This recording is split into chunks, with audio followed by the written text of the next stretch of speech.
that come every Thursday for the next 5 weeks to be able to learn about municipal government. I mean, whoever thought that somebody wanted to spend their time on a Thursday, but we have 28 people that have signed up, and the whole goal of this institute is to be able to teach people how to be able to mine for the right information. We don't want you to have to rely on Facebook for your information, because there are some people that's on Facebook that has no clue about what's going on at the city. So if you want to know what's going on at the city, you all know I've never been shy to voice my opinion. 205-951-1413. If you really want to know what's going on in the city, that's the number that you need to call to be able to receive what I call factual information. We also are having a trash amnesty week. I'm not going to go through all the districts. We just ask that if you put things out there for us to pick up, that you will be patient for us to come by and to pick those things up. We're starting with District 4 this Monday, and we will end with District 3 on December the 14th. And finally, the Christmas parade is going to take place on December the 1st in front of City Hall. If you would like to participate in the parade, you can go to www.irondaleCommunityFoundation.com to be able to fill out the application. It's absolutely free. We want as many people to be involved as possible. And okay, thank you. And so we're being able to be able to do that, and we'll also do the tree lighting as well. I won't get a chance to stay around too long after the tree lighting, because the Shades Valley ROTC is having their ball on the same night. So we'll be lighting the tree, and then we'll be running over to Regions to be able to participate in that. That event actually gave Kim an excuse to go buy something new. I got to still wear the same old tux that I have, but we look forward to participating in that event. And also with the food giveaway, we are still taking donations. So if you would like to be a blessing to someone and to be able to invest into someone else in the community, that would be great. And this is my Baptist close, because I couldn't not go without saying this. A few weeks ago, I challenged our employees that if they would support United Way. And I want to say today, I just want to thank them for their participation, because never in the history of the city that the employees have raised among themselves $10,000 to give to United Way. So I think that that is a wonderful thing that they've been able to do. We have a resolution on the agenda tonight for the city to participate at $5,000, and I'm also giving $5,000 out of the discretionary fund that I have. So the city of Irondale, being a workforce of 179 employees, will invest over $20,000 into the United Way to be able to help somebody else. And at this time, I'm going to make my presentation. I think I got two of them. Emma?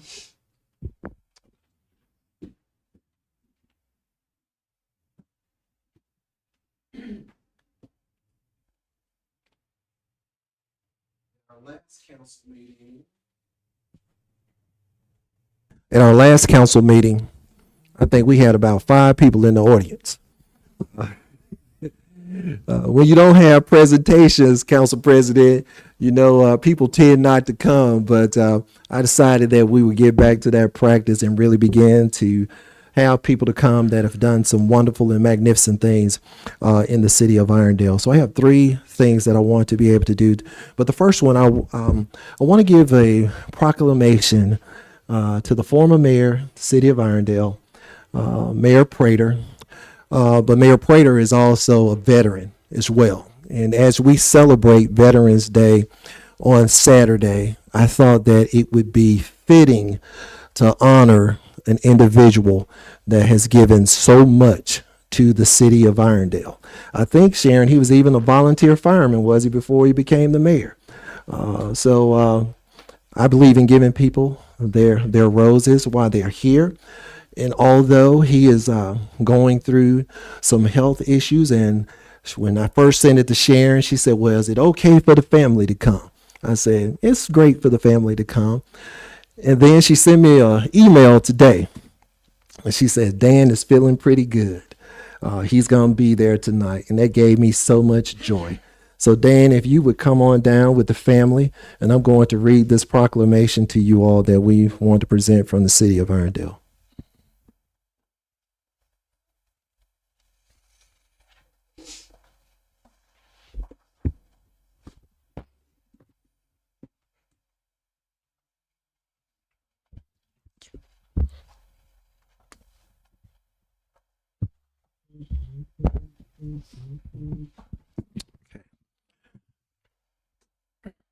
And this proclamation read, whereas Dan N. Prater was dedicated his life to serving others, both here in his local community and as a member of the United States Marine Corps, and whereas Dan served as the mayor of the city of Irondale from 1988 to 1992, as an Irondale city councilor from 1980 to 1988.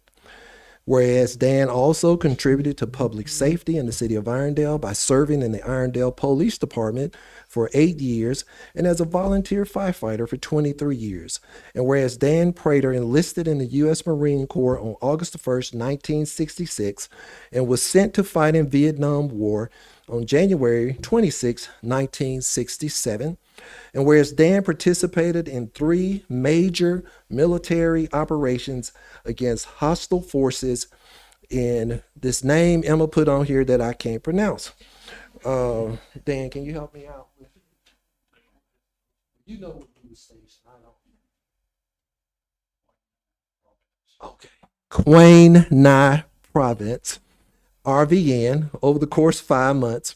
And whereas Dan suffered a shrapnel wound to the hand on May 14, 1967, and later a gunshot wound to his head, resulting in the loss of his left eye on May 26, 1967. And whereas Dan was treated on a military ship known as the USS Sanctuary off the coast of Vietnam, as well as the Naval Hospital in Charleston, South Carolina. And whereas Dan was medically retired as a U.S. Marines Corps Lance Corporal on October the 21st, 1967, and sent home. Whereas Dan was awarded the National Defense Service Medal, Vietnam Service Medal, Vietnam Campaign Medal, Good Conduct Medal, and 2 Purple Hearts. And whereas Dan is a proud husband to Sharon, as well as a loving father and grandfather. Now, therefore, be it resolved that I, James Douglas Stewart Jr., Mayor of the City of Irondale, issue this proclamation.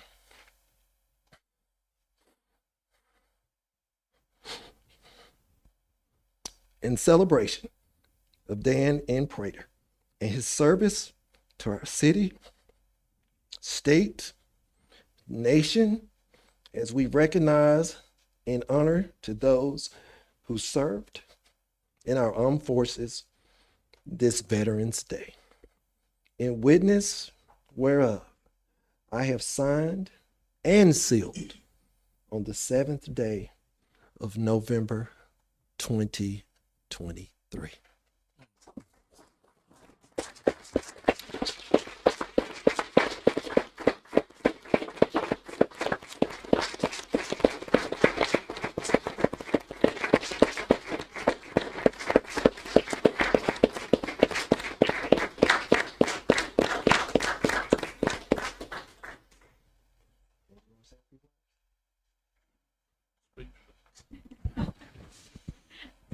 You never speechless when I stop by your house to talk to you. I got the goodie out of y'all.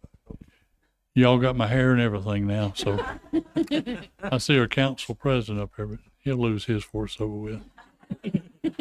Thank y'all for coming too. I appreciate it. But y'all the ones I served. And like I said, I had a wonderful teacher. Thank you.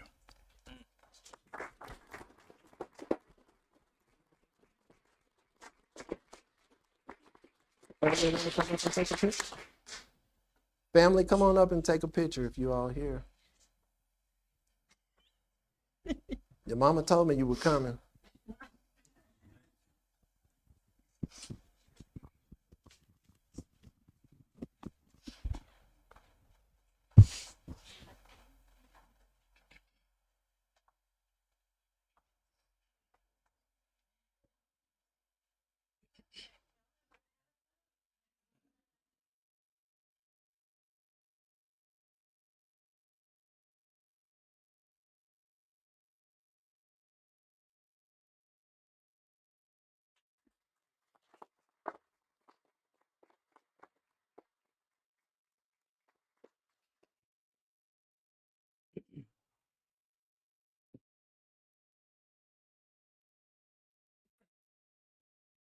Okay, Frank, I don't have any tears for you. I already cried, so you have to get yours later.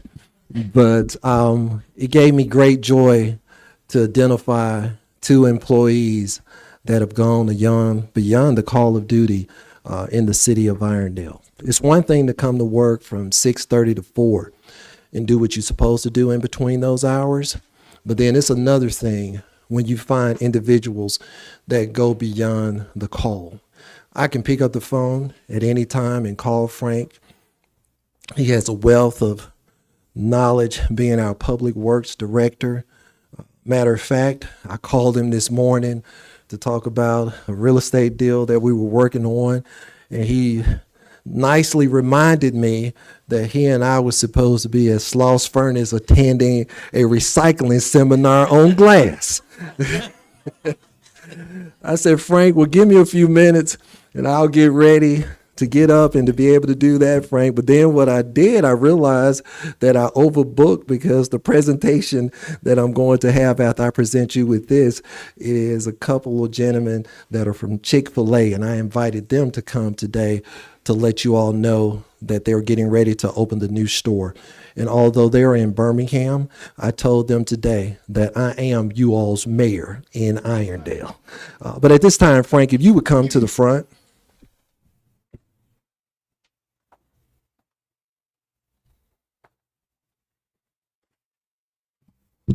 And it doesn't have a lot of words, but if you know Frank, Frank doesn't need a lot of words. He just get the job done. He just get the job done. That's the only thing I know what to say is that he gets the job done. And because of his performance, not only do I want to present him with this certificate that talks about how wonderful he was this year and all of the things that he's done. I mean, the recycling program is tied to Frank Pennington. Frank Pennington was the one that got the $283,000 grant for the city. And because of his work, they ended up inviting me to be to do the welcome in another municipality. But that was because of Frank's hard work. So Frank, I just want to thank you, but also I want to bless you with $1,000 as well. This envelope goes to Marla.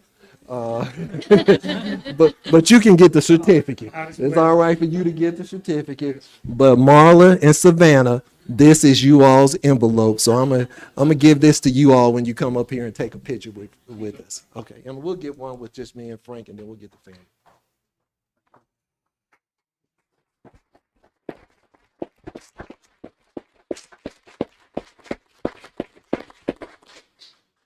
Y'all come. Frank, do you want to say something while your family's coming? I know you don't Just- like to say it. No, I don't like to say anything, but I want to say a few things. Just because I feel like I need to. You said a lot of nice, kind words about me, and I thank you very much, and I thank the council. But I've been blessed to work here for 22 years, and I've met a lot of great people, a lot of great citizens, worked with a lot of great councils, great mayors. I'm blessed to work here. It's provided my family a home, and I don't deserve any of the awards I get. This is just a job that I'm supposed to do, and I appreciate the nice words and the nice gesture. You're a good man, and I plan to be doing this for a few more years, so thank y'all.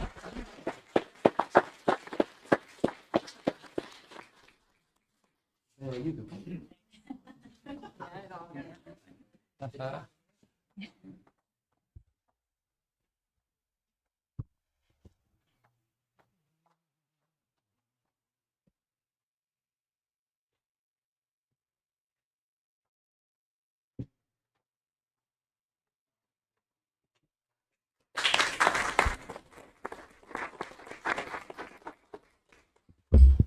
Without further ado, we have Chick-fil-A, and I'm going to let Matt do his thing for a couple of minutes. Thank you, Mayor. Hey, everyone. So I know you guys are probably all excited about Chick-fil-A opening back up. I know we are. We are right now in the process of getting everything put back together and don't have an exact date, but what I can say is it will be around Thanksgiving. We will have an announcement when we do open. But we are also looking for employees, about 100 more employees because of how big we've made the store and our kitchen and expanded it. But also because we want to give you guys in the city of Irondale the best experience that we can give you. And that's about it. If you know anyone who's looking, send them my way. I'm interviewing. I'm there from 6:30 a.m. to 5 p.m. Monday through Friday, and right in front of the store, in a little mobile office, mobile trailer. So thank you.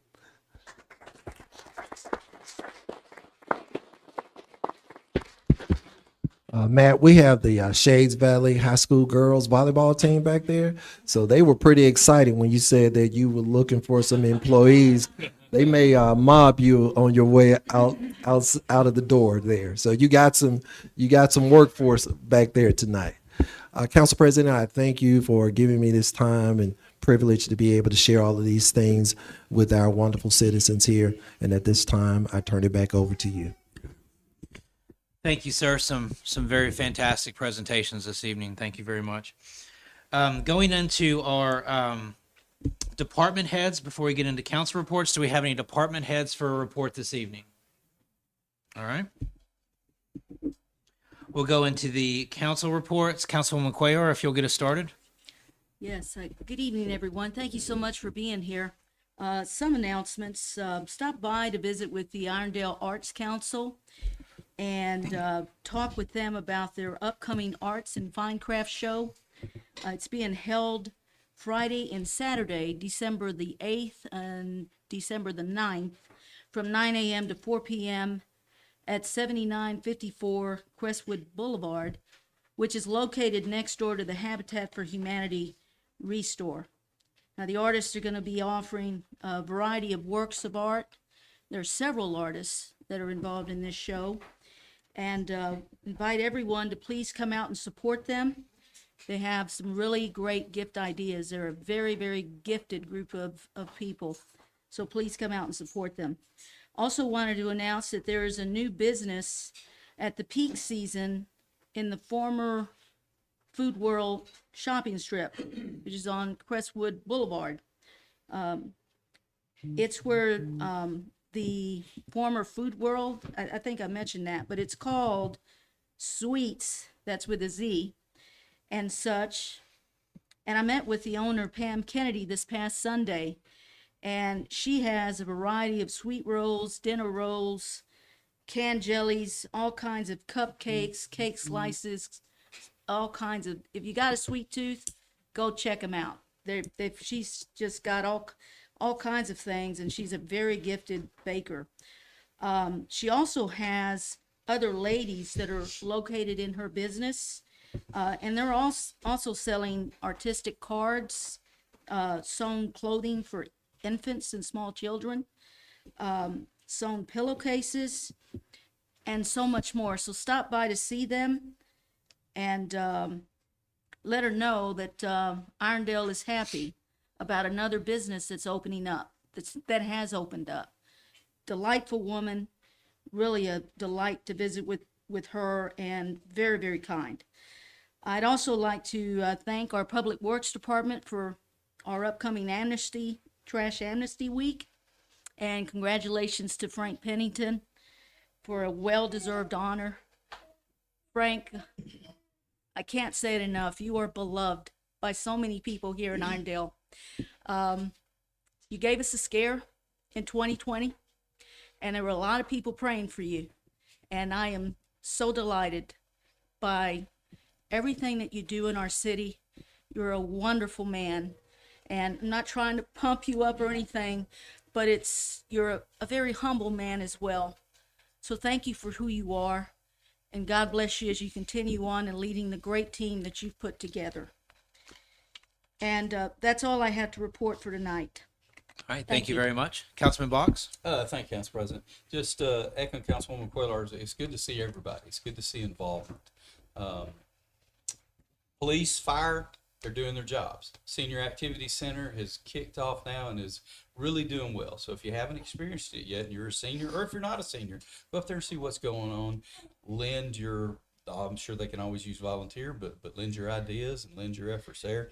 Want to thank our chaplain for our police and fire, Pastor McClure, who's providing counseling and those men and women that experience trauma we don't see have now got another person they can talk to, which is good to know. And for the interest of brevity, I know we've got a big agenda. I'll move on from there. Thank you. For that, thank you. Councilman Sims? Thank you, everyone, for coming out. The mayor mentioned the glass recycling thing. I got to attend that this afternoon. I'd seen an article a month or so ago about this company coming up from New Orleans, hoping to get started in Birmingham, and was able to finagle an invitation for myself to go learn more about that. I would hope that here, when they get started somewhere early in 2024, we can hopefully become one of the first places there, put a drop in the Birmingham area. I know we have several citizens that were upset when we stopped taking glass recycling, whenever that was. Right now, it's all going into a landfill, so most of it. So hopefully we can get back to recycling glass and take it out of some landfills and put it to some good use. It's amazing the uses that they have for their end product once they take the glass and process it down to gravelly like sand, gravel, little stuff, and tons of uses. But hopefully we can get that going. Other than that, I think that's it. Okay, fair enough. Thank you, Councilman Sims. So good evening. Thank you all for joining us. Big crowd tonight. So happy to see all the faces. I always wonder what's about to happen when I see a room packed full of people. So I'll just be surprised. All right. So thank you for joining us this evening. And we got a lot to talk about. So hopefully you guys are here to talk about that. Housekeeping. Didn't do housekeeping in the beginning. We have, before we get into everything, we have 3 public hearings to go through. We'll enter them, discuss them, exit them, enter, discuss, exit, so on and so forth through 3 iterations. And then we will, I thought it was 3. No, I'm sorry, Council President. I was throwing you off, but I missed one of the presentations. I got a mix up on the date for the Shades Valley High School volleyball team. They I was all wondering. here. I was just sitting up there going to stand here all night. I thought they were just coming to the council meeting because I came to support them when they played at the Crossplex this week. But I was informed by someone that my wife informed me that they are here tonight. I got some awards ordered for them, and I still want to be able to present that to them. But it's the first time in the history of Shades Valley within 22 years that they made it to the 6A quarterfinals. They went up against Saraland at the Crossplex on Monday. Saraland had 2 or 3 big strikers on the team there. But I did get a chance to see them play, and it was such a joy. And I just wanted them to come to the council meeting for us to be able to celebrate them and to just thank them for the wonderful job that they've done. So I would still love for them to come down to the front. Coach Cook will say a few words, we'll take a picture, and then I'll have them to come back once I have their awards to give them the correct celebration that they so deserve. I'll pump the brakes on my report by all means. Ladies, Coach, come on up.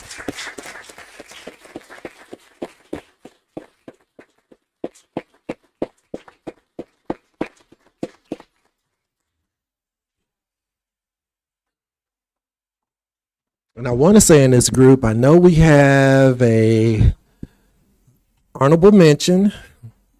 That would be Miss April Peak's daughter, right, April? I saw your post since the tournament was over. And someone else got Simone. Okay. Now, is Simone still at the middle school? Oh, she looks young. Okay, well, Simone, keep doing what you're doing. But Coach Cook, I turn it over to you. No, you go ahead.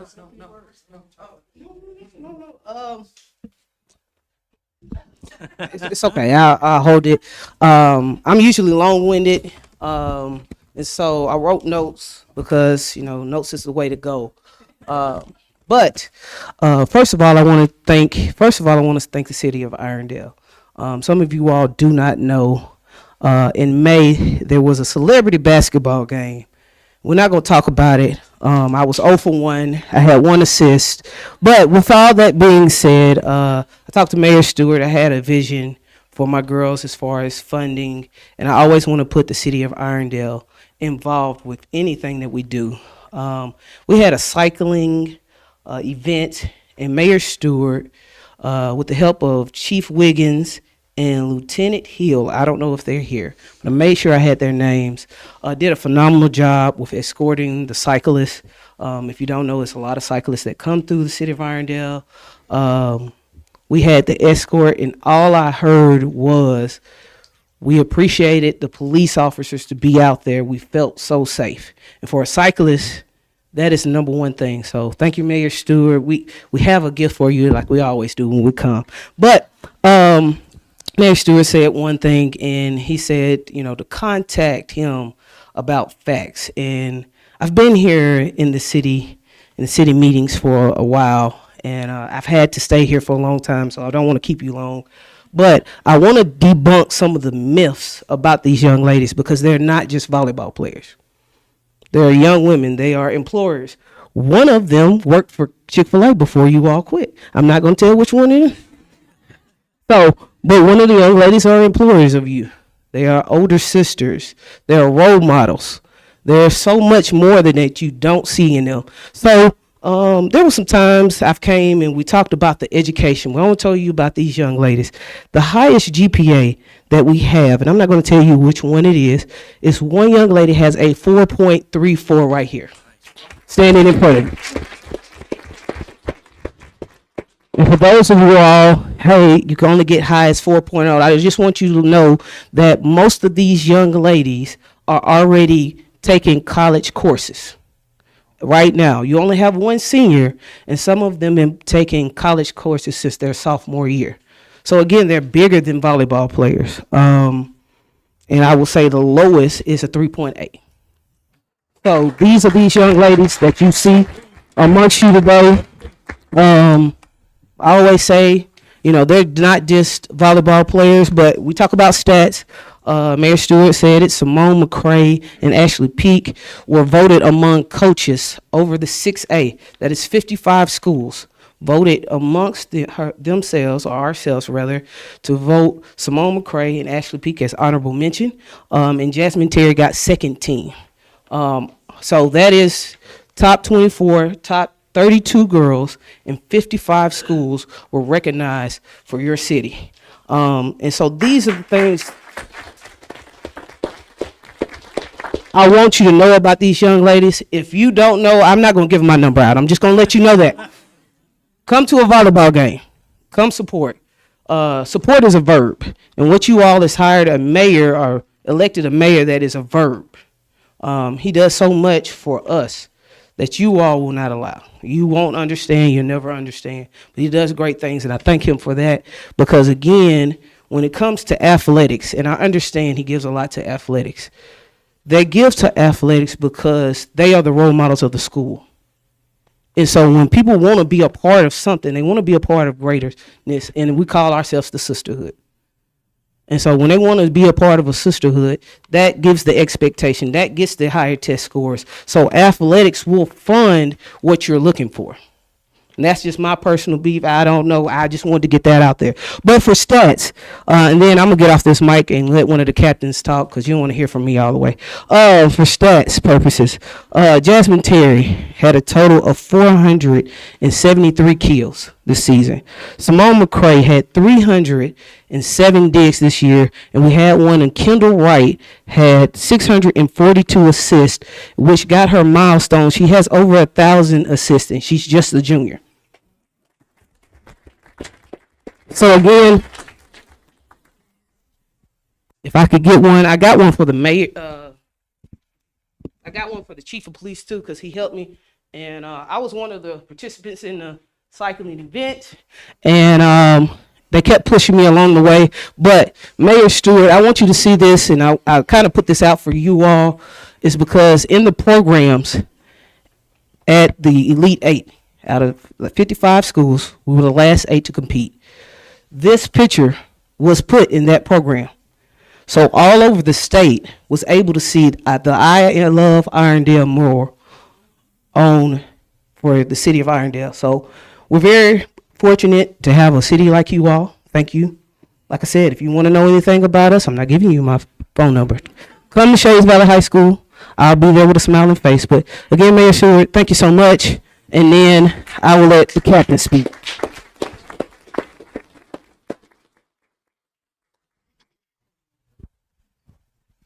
Hi guys. I'm Ashley Peak. I am one of the captains of the Shays Valley volleyball team, and this year has been one of our best seasons in a while. And I would like to say a big thank you to the city of Irondale for supporting us throughout the entire season and helping us, reach the Elite Eight. I would like the support to continue as we flourish in off season and for next season, senior season, and hopefully, respectfully, bring home the state back to Irondale so we could be state champs. Yeah.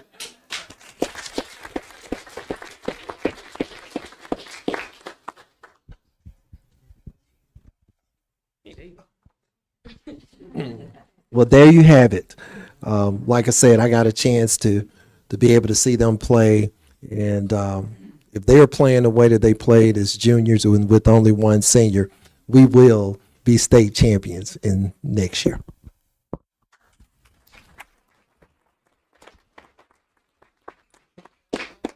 Who's the libero?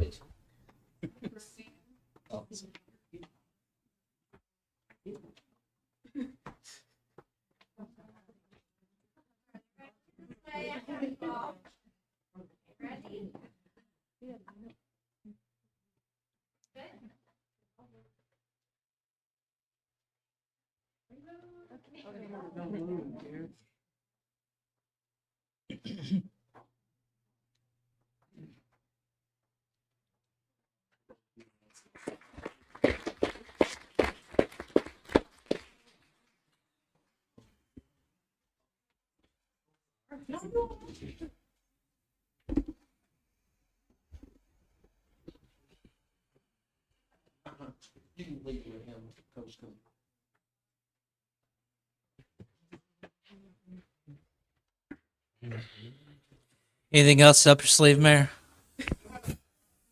That'll do. That's my last close right there, All Council right. President. I don't have anything else to All say. right. I'm gonna All be right. well behaved over here. All right. Well, I'll resume, and basically, we obviously had some acknowledgments and some awards and stuff like that. Frank, if you're still out there, thank you. Just a rock, man. Just solid dude, and thank y'all for letting us have him, during the day and everything like that. So, just many thanks. I've reached out to Frank at probably highly inappropriate times, and he's always been nice to reach back out to me. So I appreciate you always, and I will try to keep that to an as needed basis. And as far as Mr. Prater goes, I think he's left with his family. I've been in Mr. Prater's house a handful of times when I was running for election.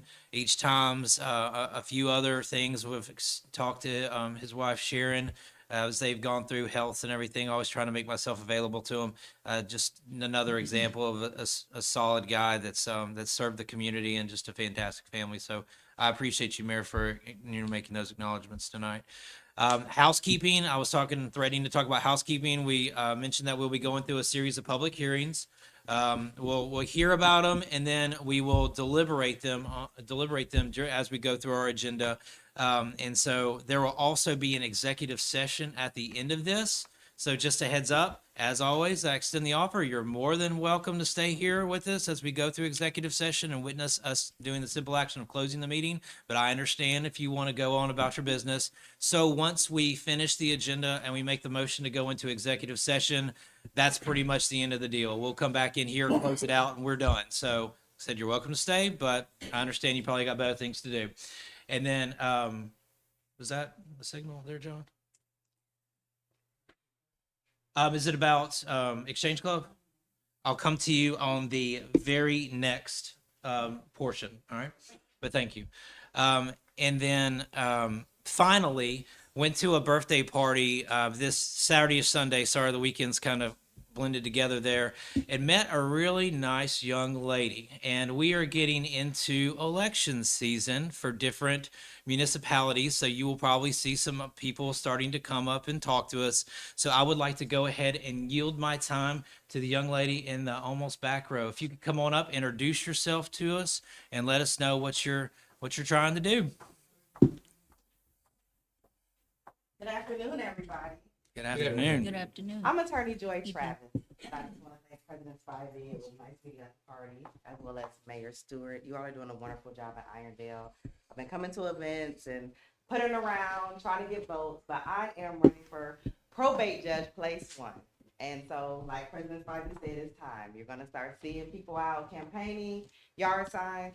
Probate judge is a very important role. We have 2 probate judges for Jefferson County, and I am asking for you to vote for me in place 1. I'm asking that you trust in Travis. Probate judge deals with things like name changes, marriage licenses, commitment hearings, adoptions, guardianships, conservatorships, land filings, name changes. All of these things affect probate court, that come through probate court affect each and every one of you all. The last thing that the probate judge does is they are going to administer the elections for the county. That is also very important. Before I became an attorney, I did work with campaigns and elections for over 20 years.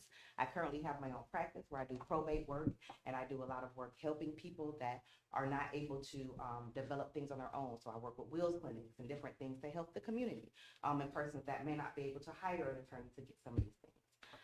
I'm excited to be before you. I'm excited to serve. And I would just ask that you remember March 5th is our presidential primary.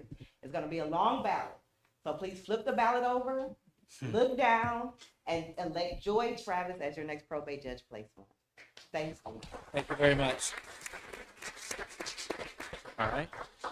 And then, John, was your report, was it about Exchange Club in particular?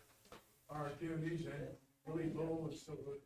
Okay, so I want to go ahead and conclude my report, and then I'm going to ask for any reports from any boards or non-council committees. Come on up. We've had several exciting things happening as far as the Exchange Club is concerned. We had a meal for all the first responders, which is about 90 people. I think we served up a free meal. I think they enjoyed it.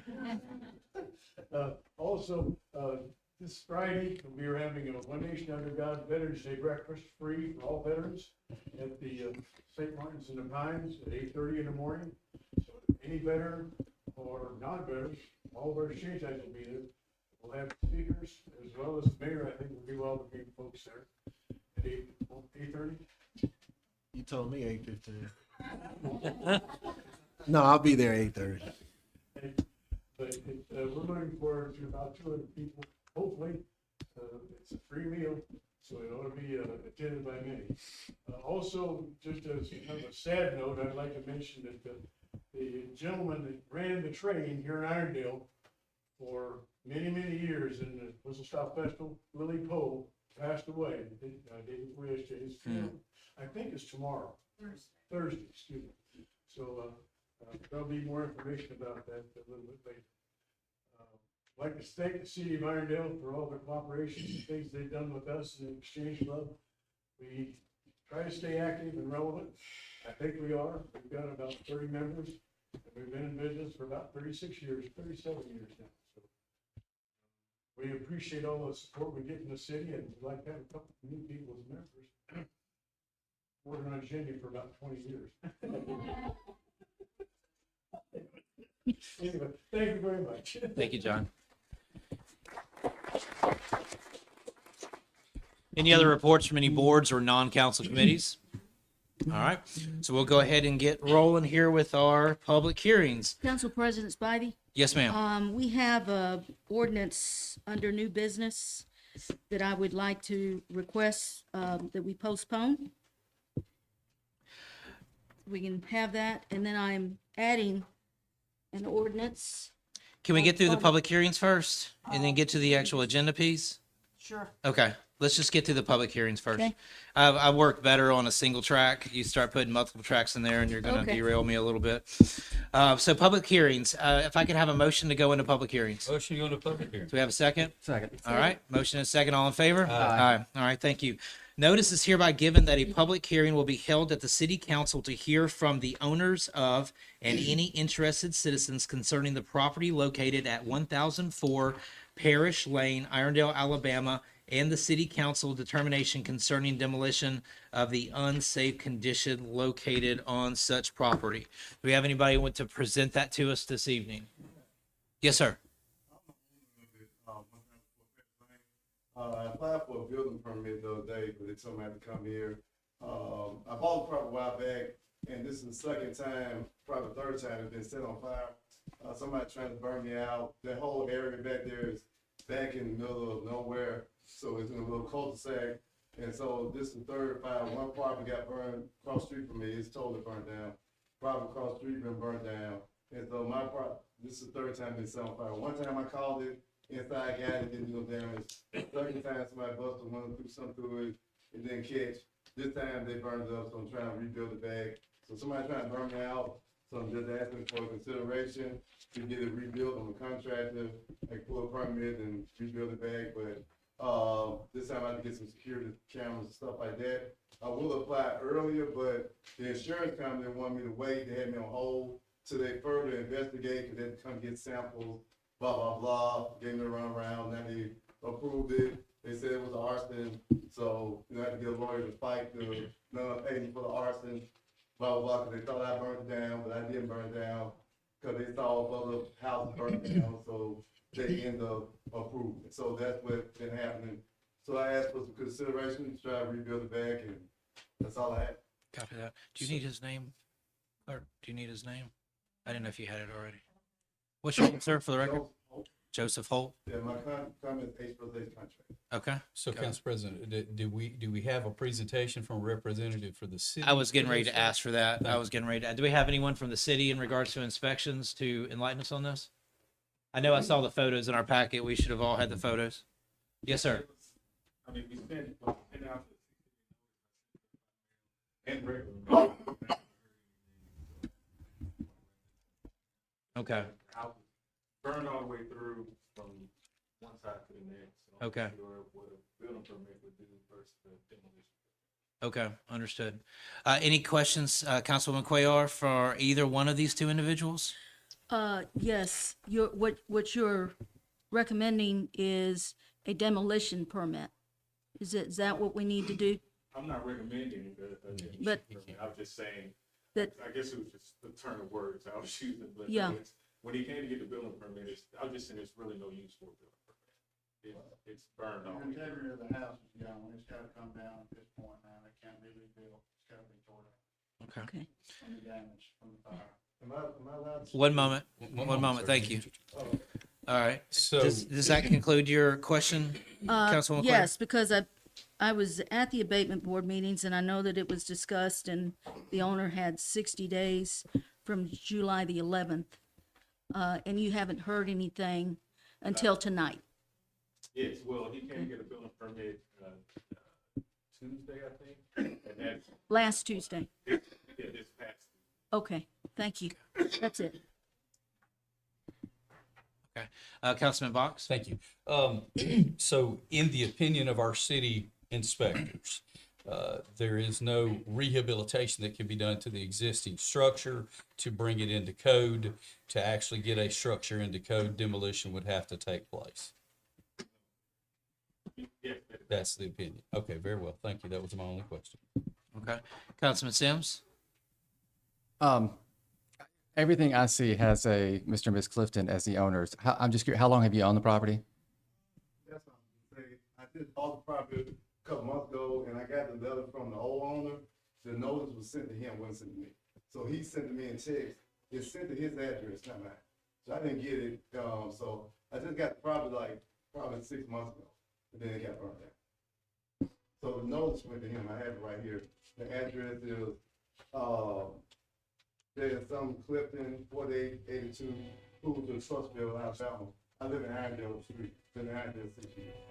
Copy. And I pulled permits before, and I'm a licensed contractor, so the house can be rebuilt. I don't know where that come from. I like to see the, information about houses or what school they went to, because I feel from the ground. Easy, Turbo. Yeah, sir, it's reframed. I pull permits all day, I do see permits. All right, one moment. Okay, Thank you. I can bring my information to show I build a house up that has fire damage like that. I can bring it from the city and present it, because I've done it before. That's fair. I just have one question. Yes, sir. Are you satisfied, Mr. Sims? Councilman Sims? I'm not one to tear down houses that can get rebuilt. I guess in the event you're able to rebuild it, what is your intent with the property? To rent it, that's what I've been my intent. Ever since I've been reporting stuff to the police and everything, that area needs security. Somebody keep setting houses on fire down there. It's 4 houses set on fire in that area, and nobody comes to check on it. It's not dead in there, right there going to a Trustville on the end by the railroad tracks, and somebody trying to buy all the property out, and they keep setting it on fire. And I said it before, but I never came to council. Call the police, call the fire department, it's what it is. Thank you. Any follow-up questions, Councilman Sims? I mean, I don't know. Not at this moment. Okay, let me go ahead and ask one question. Since the incorrect owner, I'm just trying to put my P&Z hat on here. Being that the incorrect owner was noticed, does that mean that we, by law, need to restart the clock? It does not. The owner is Okay. and everything Okay, fair enough. That is the only question I have. All right, thank you. Do y'all have any follow-up questions? Because I can see some struggle here. Go ahead. Start with I Cindy need first. to think about how I want to ask the question. So go ahead. Any other follow-up Um, questions, Box or Sims? My follow-up question would simply be, sir, if this public hearing results in the fact that you are granted the ability to pursue renovating this house rather than demolishing it, when do you actually plan to start that procedure? As soon as possible. I went and applied for a permit, I was denied. So I plan on starting as soon as possible framing, because I know what it takes to get it back going. So there's no problem, just need to be reframed and gutted and the normal stuff. And when was the house built, sir? I don't know. I think it's like 1930, something like that, or something. And to your knowledge, since 1930, has there been any renovations that would bring it up to current day code? Yeah, it was already renovated. It had central heating and air in it, and everything inside of it. It had already been renovated. All right, so I guess are your intentions to completely rewire it, completely replumb it, and completely redo the structurability of the house? Yes, and that's my goal to do it. I just want to make sure the people who are going to inspect it give a fair shake from what I'm seeing tonight. I plan on doing it correctly. I'm licensed and bonded, and I went to Lawson and I attended Auburn. So I know I do it correctly. Just want to make sure, I'm able to get a fair shake to do it. No further questions this time. Councilman Sims? Councilwoman Quayle? My question to you, while they continue to think, Yeah, go ahead. and we've asked this before, what amount of time, and this is just trying to hold you accountable to some sort of plan of action, what amount of time would you need in order to see significant improvement so that we could look at this house and say, okay, he's got it, he's doing it? What amount of time? I've heard in previous cases, I've heard 90 days for significant improvement. Is that something that you're at this time ready to put on the table? Yes, sir. The roof can be reframed in 3 weeks, have a proper rain with a new roof on it, upon inspection and stuff. That won't take no more than 3 weeks.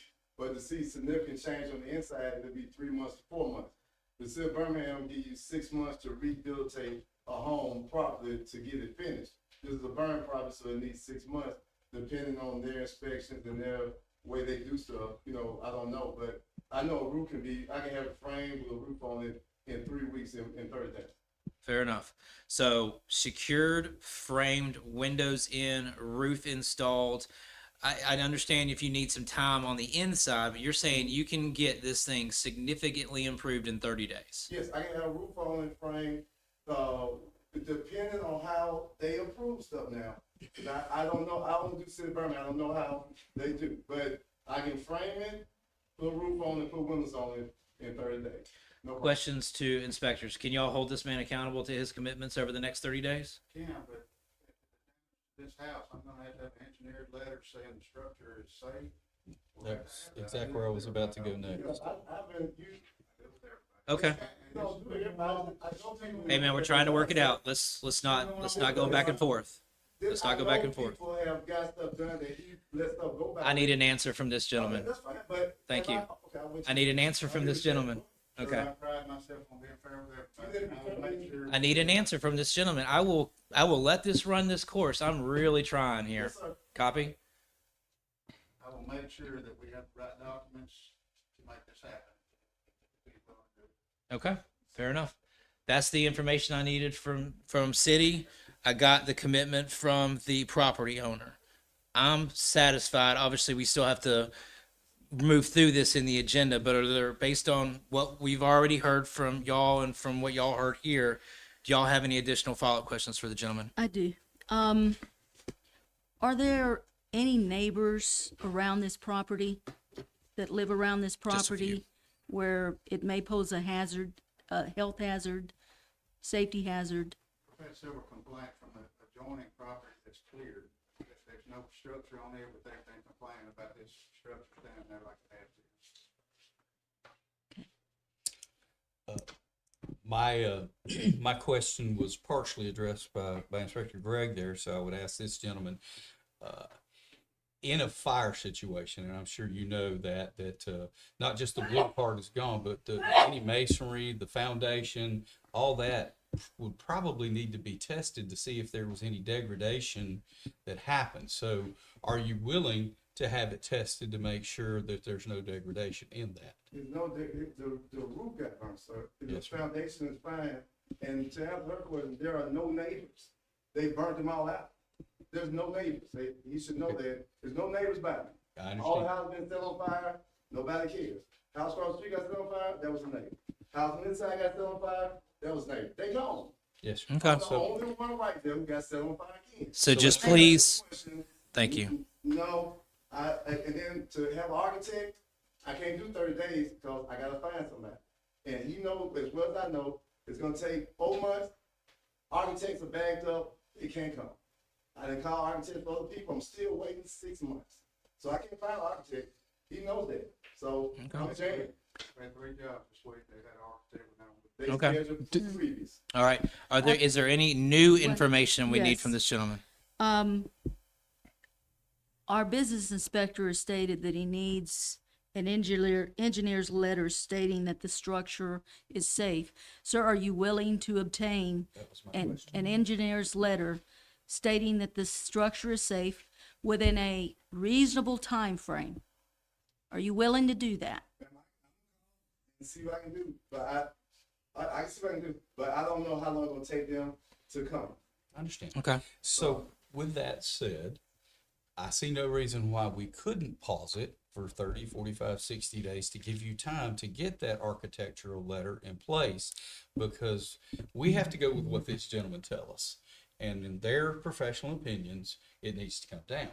Now, giving the benefit of a doubt to yourself, what we would need is the engineered or architectural letter saying that the foundation and other parts of the structure are safe to rebuild, not demolish. So if you're willing to do that, I'm not speaking for the body, but for me, we could pause this. We could pause the demolition order if you're willing to do that. I'm willing to do that. I'll call and see what I can get, but I want to ask one question if I can. That's what Go Council for it. President. Do they have a licensed stuff in building? Are they from? Do they have a college degree in building? You're gonna- Yes, sir. Okay, I just want to make sure. Right. Okay. Okay. So are there any other? I Yes, just sir. want to clarify, engineering report was mentioned, then architecture. is it engineering? Something from a licensed engineer?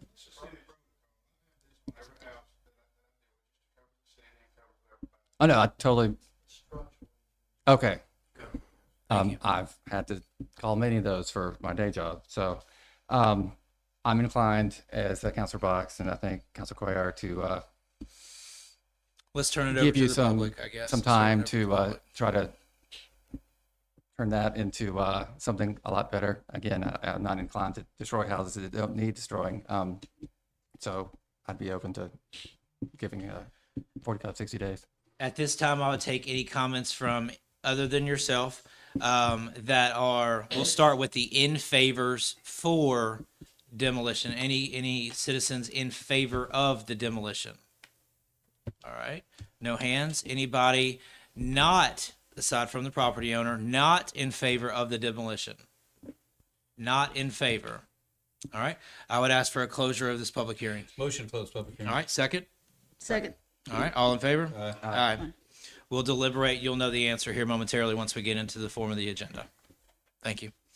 All right. Item number, public hearing number 2, motion to go into public hearing.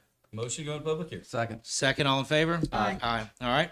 Notice is hereby given that a public hearing will be held by the city council to hear from the owners and any interested citizens concerning the property located at 5142 Amber Hills Road, Irondale, Alabama, and the city council's determination concerning demolition of the unsafe conditions located on such property. Do we have anyone to present that case to us this evening? Okay, Let's please. get the city first. Yep. Yeah, it's that structure, the whole rear is missing. I mean, it's totally structurally not sound at all. Mhm. Yeah. Hope you got the pictures. We did. Yeah. Yes. Yeah, we did. A neat work. Thank you. Is there a property owner to represent that property? Fair enough. At this point, do we have anyone in favor of the demolition? No hands. Anyone not in favor of the demolition? All right, perfect. Motion to close. Motion to close. Second. Motion second. All in favor? Aye. All right. And then finally, motion to go into our third public hearing for the evening. Motion to go into third public hearing. Second. Motion is second. All in favor? Aye. Aye. All right. Notice is hereby given that a public hearing will be held by the city council to hear from the owners of any interested citizens concerning the property located at 421 East Forest Drive, Irondale, Alabama, and the city council's determination concerning the demolition of this unsafe condition located on such property. Anybody to represent? All right, let's go. Yeah, that house is basically just neglect. It's been, before I started, nothing's been done to that house. And, we've kind of been following the property owner as they moved, and so we sent multiple letters, multiple times, just no action. Okay. Any property owners here to represent this property? All right. Anyone that wants to speak in favor of this demolition? Can I ask a question? Yes. Sorry. Obviously, it has escaped weed abatement, at least from the pictures I see. It has definitely escaped weed abatement. We do have a case against that property from the department standpoint. I held my case pending resolution of this for tonight. Thanks. See how this played out. I talked to, Fred Cochran about this, and I agreed to hold off pending how this plays out. Because if y'all agree to go to it, our case becomes weak. Thank you. Right. I see a bunch of vegetation. Could someone just describe the actual condition of the house, since I don't have a picture of the structure? It's, the tree fell down in front of it, but that was possibly, maybe about over a year ago. That I got involved in it, but the tree was down before I even started here, so over 2 years ago, and that was 3 years ago. Before I started, but, the door was wide open, it's just been open this whole time, and I had to get somebody to actually cut a path or actually get to the door, and it's been like that for over 3 years where no one's done absolutely anything to it, so it's just so slowly degrading upon itself. Okay. And thank you for stopping me, Councilman Sims. I appreciate that. Councilwoman Cuellar? Does this pose a safety or health hazard to neighbors? They don't have a neighbor directly. They share a driveway, basically. So it's Thank you. Councilman Box? No questions. Okay. That being said, we didn't have anyone for or against the demolition. Motion to close. Motion to close. A motion to close. Motion to close. Do we have a second? Second. All in favor? Aye. Aye. All right. Thank you very much, fellas. I appreciate your expertise. All right. Now, Councilwoman Cuellar, you have some things you would like to present. Yes, Council President, requesting that we postpone ordinance 2023-32 under regular agenda, new business. And Is there a particular reason why? yes, I have received a request from Councilman London. He would like to have a meeting. It can either be a parks meeting or ordinance meeting. I did visit with the city attorney. It is an ordinance, but I'm good either way. I would prefer that it would be ordinance because it is an ordinance. But I could we do understand need why to you would have- say parks. Yeah, we do need to have a committee meeting to discuss the recommended revisions, amendments, Okay. because we just want to make sure that all of our i's are dotted and t's are crossed. I know a lot of residents are interested in this particular ordinance, and it is important. It's the first one that we've done, and so this is why I certainly am happy to postpone this. Okay. And Councilman London brought this information to you. So, He sent me a text message asking me to please postpone it, okay. and I'm happy to do so. Okay. Councilman Box, are you good with striking this? And which particular resolution are we considering New postponing? business. Item number ordinance 13 under new business, the ordinance. 13. I know that there was some revisions to that ordinance that was in our packet. Apparently, we've got Yes. at least two that want to continue discussion before we lock it down. Are you in favor And of again, we removing can that? always amend it later, and that's one of the things I do stress to residents is, we're always going to look at this to make sure that we fine tune it. We did that with the fireworks ordinance. So, I prefer just to put a bow on Yeah. it. So if we need more time to deliberate on right, it, yeah, and that's why Yeah. I'm willing to, certainly happy to post. Councilman this. Box, what's So your thoughts on item that? 13 under new business or regular. On the regular agenda, new business. That's fine. I can Okay. go with that. Yes, and I'd Councilman also Sims. like to request to add. Hang on one second. One step at a time. I'm not opposed to waiting, having a meeting. I don't know if, I guess if someone were to come today, well, not today, tomorrow and apply for a permit for this zoning that we passed in September, they would go under the existing, correct? That would be accurate. And I don't know, and again, I'm either way, look at this tonight, change it later, or talk about it in one fell swoop. I'm open.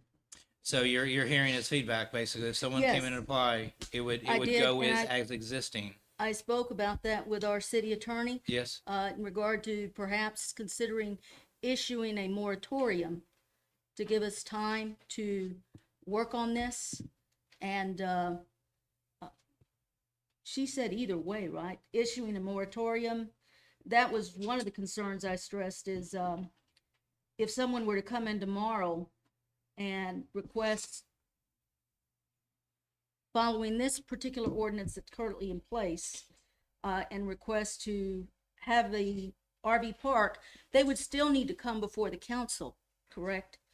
So, Well, it's a rezoning. Yeah. right, You're right. It would have to go through a couple of steps. right, But they would still fall under the existing one as of now, correct? they would.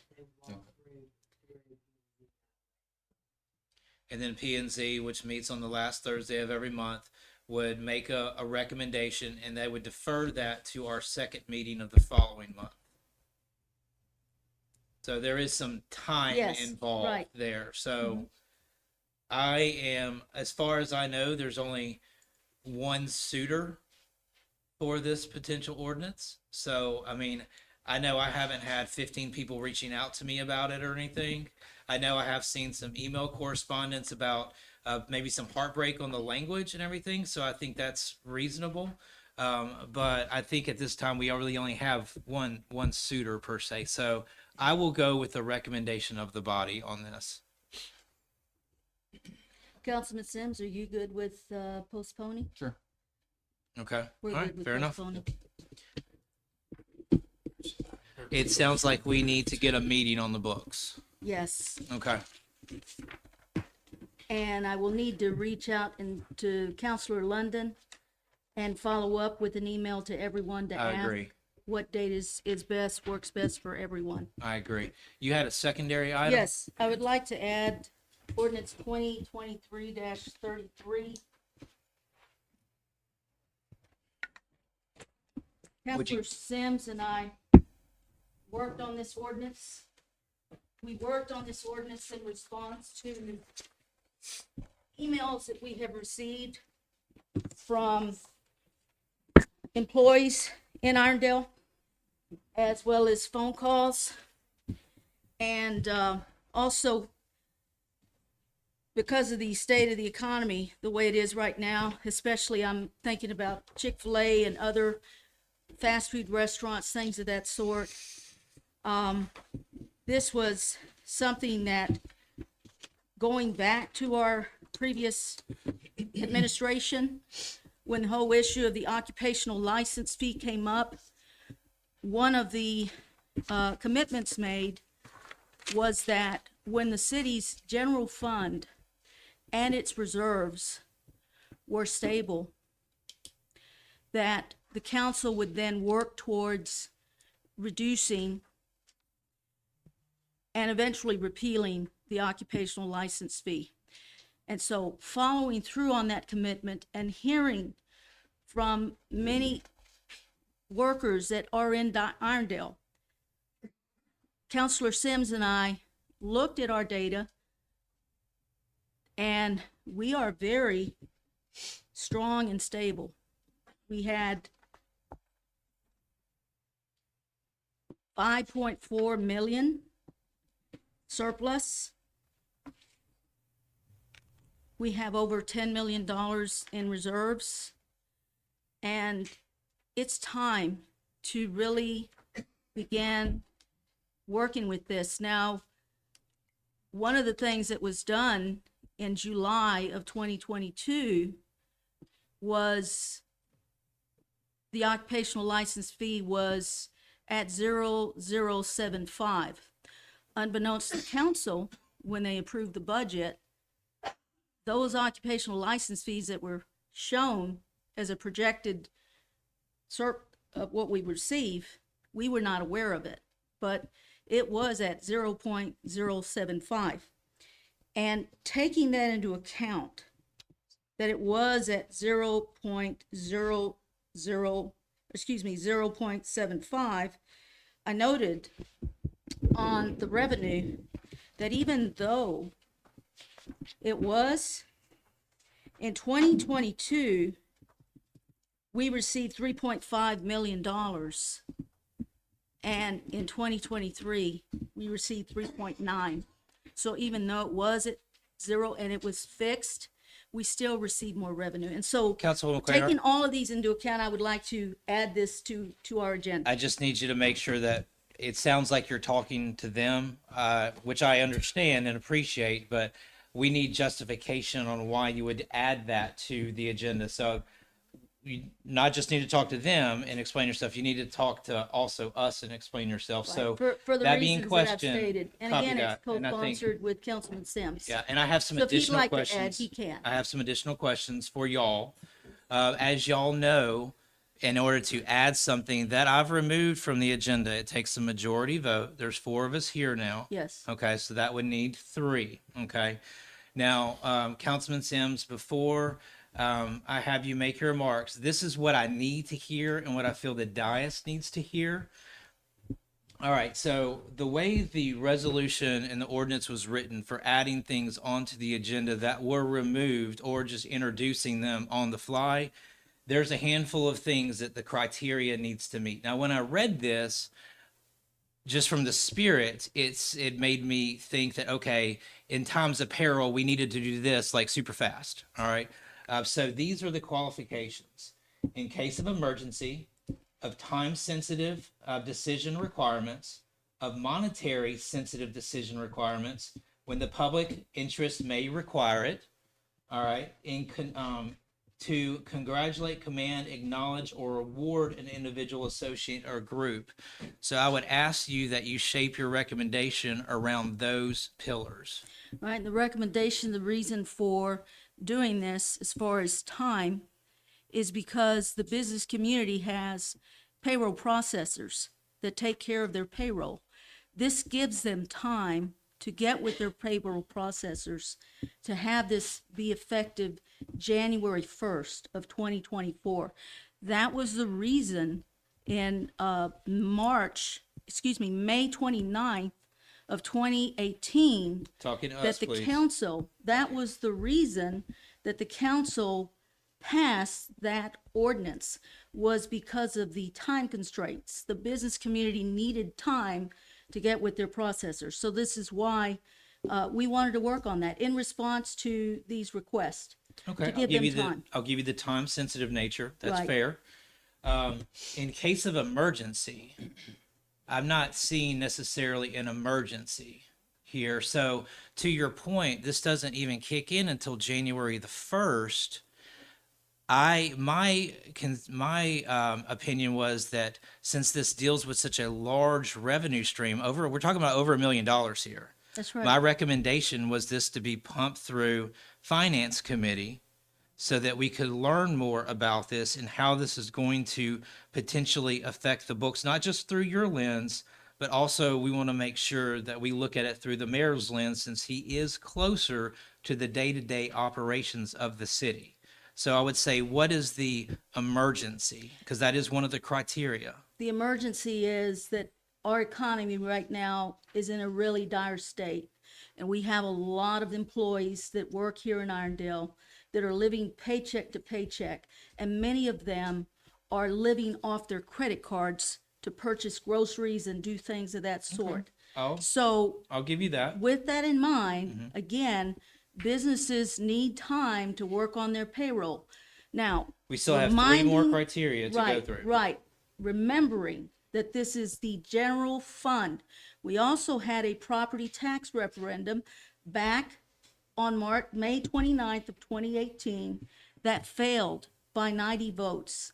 And the city was financially, it's what we heard, I was sitting in the audience when it was presented, that we were probably not going to be able to make our long-term debt bond payments.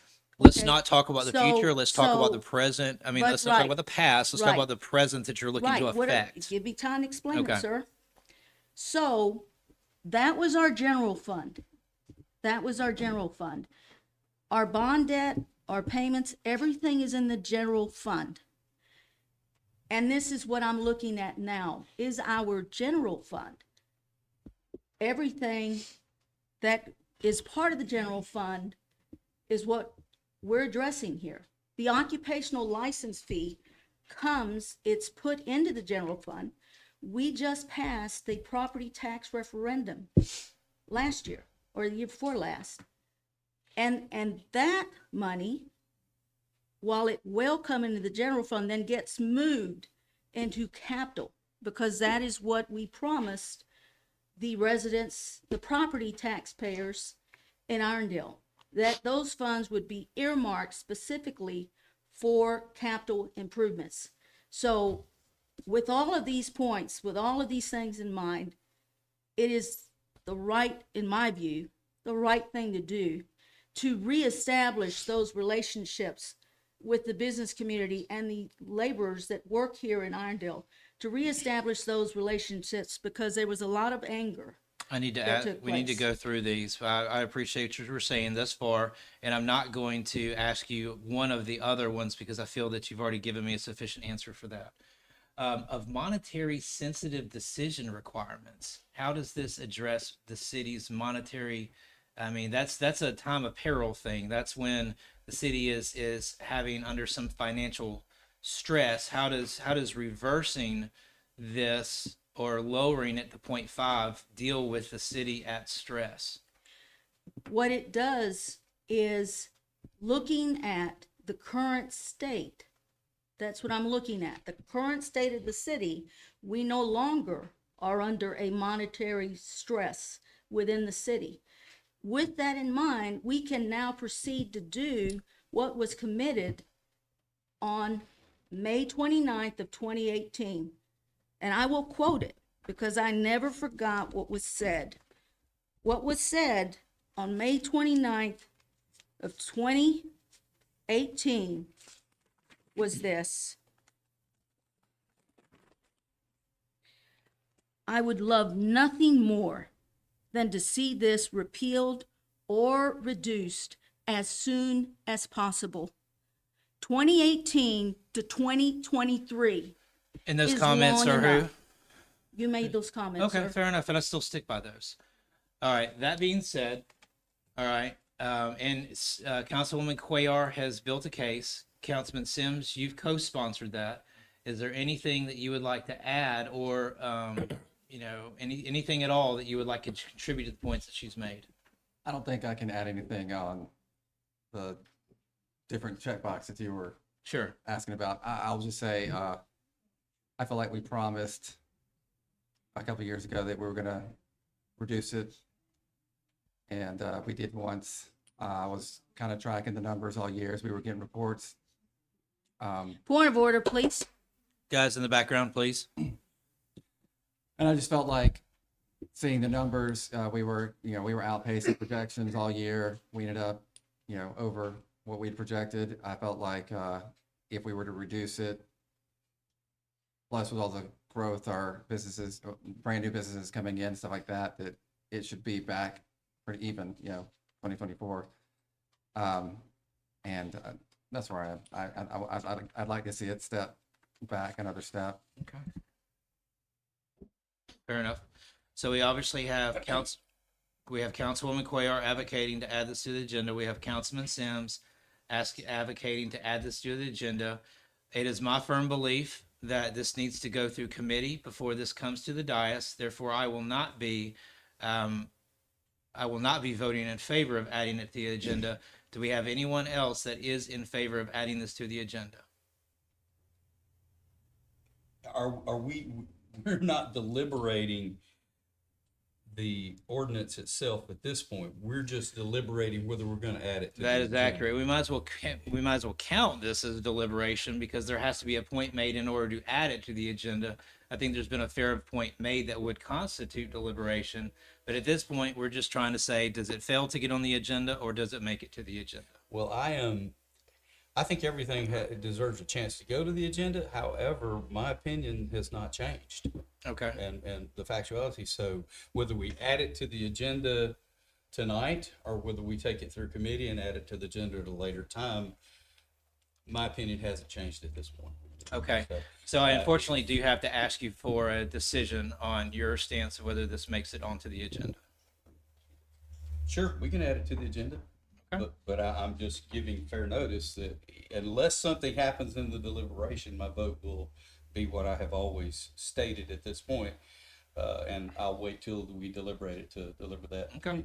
Fair enough. Council President, Yes, sir. do I get to speak now, or do you just want me to speak during the deliberation? Since it is our agenda, I was going to keep it to the dais, but I was very well prepared to defer to you during the deliberation process if it made it onto the agenda, which it looks like it has. Can Okay, I I'll just, quickly make a statement? I was not aware earlier that Councilor London was not going to be here. I Okay. do feel like this is a large enough thing that it should involve all 5 councilors. Okay. If I can add to that, Hold on one second. One moment. Do you rescind your prior vote to add it to the I agenda? support it. I just would like to make sure it passes, which I think is going to involve another meeting. Okay. So, one moment. So, right now, on this initial walkthrough, Councilwoman Cuellar, coming back to Box, Councilman Box, he said to put it on the agenda. Are you reversing your stance on adding it to the agenda? I just need a yes or no. Yes. You are reversing your stance. if I Okay. may add now to that. One moment. Do you have a follow-up comment? I Okay. do. Counselor London has been mentioned as one, he was not at the council meeting on May 29th. With all due respect, Councilman London is not 2018. here to represent himself. I understand, Okay. but he was not present And Well, he also noted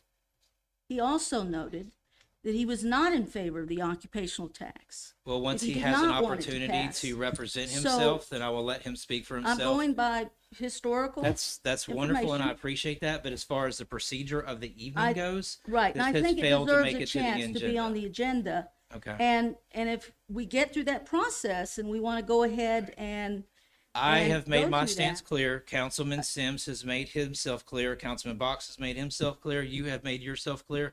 It fails the majority, therefore it will not be added to the agenda. Councilman Sims? That is done. you- That is done. We have said our piece on this way more than we should have spent time on this. All right. That being said, but I appreciate your points Point of of order, view. please.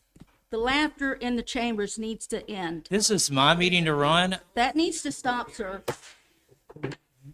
I do politely ask that the chatter, because obviously we were trying to listen to each other, so please keep that to a minimum. My council chamber, in regards to how I run this, thank you for picking up on the one that I obviously didn't hear earlier because I was paying attention to Council Sims. But as far as this is considered, it is done.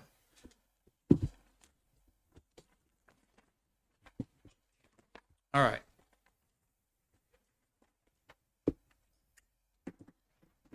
Item number 1 on consent agenda. Resolve that resolution 2023 R136A authorizes Mayor James D. Stewart Jr.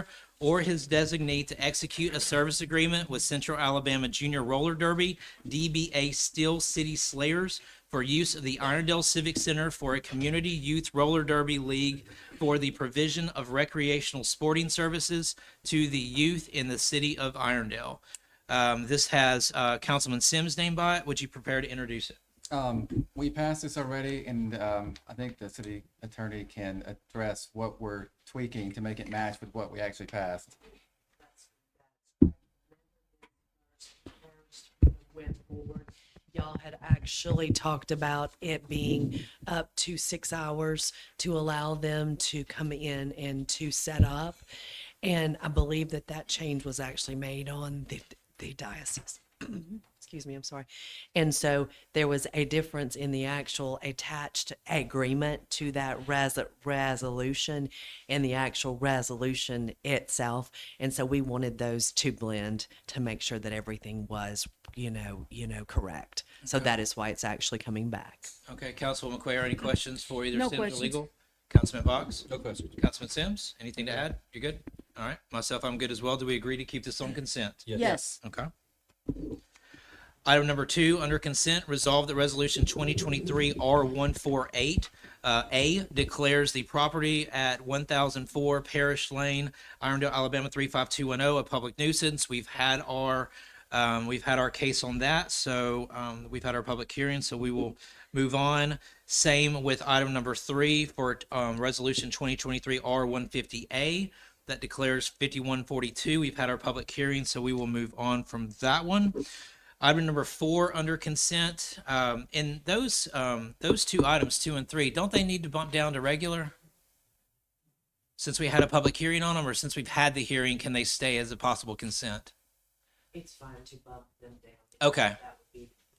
That would be I think the safest thing. So when we prepare to introduce this agenda, item number 2, item number 3, and for that matter, item number 5 would need to roll to the regular agenda since that was also a public hearing.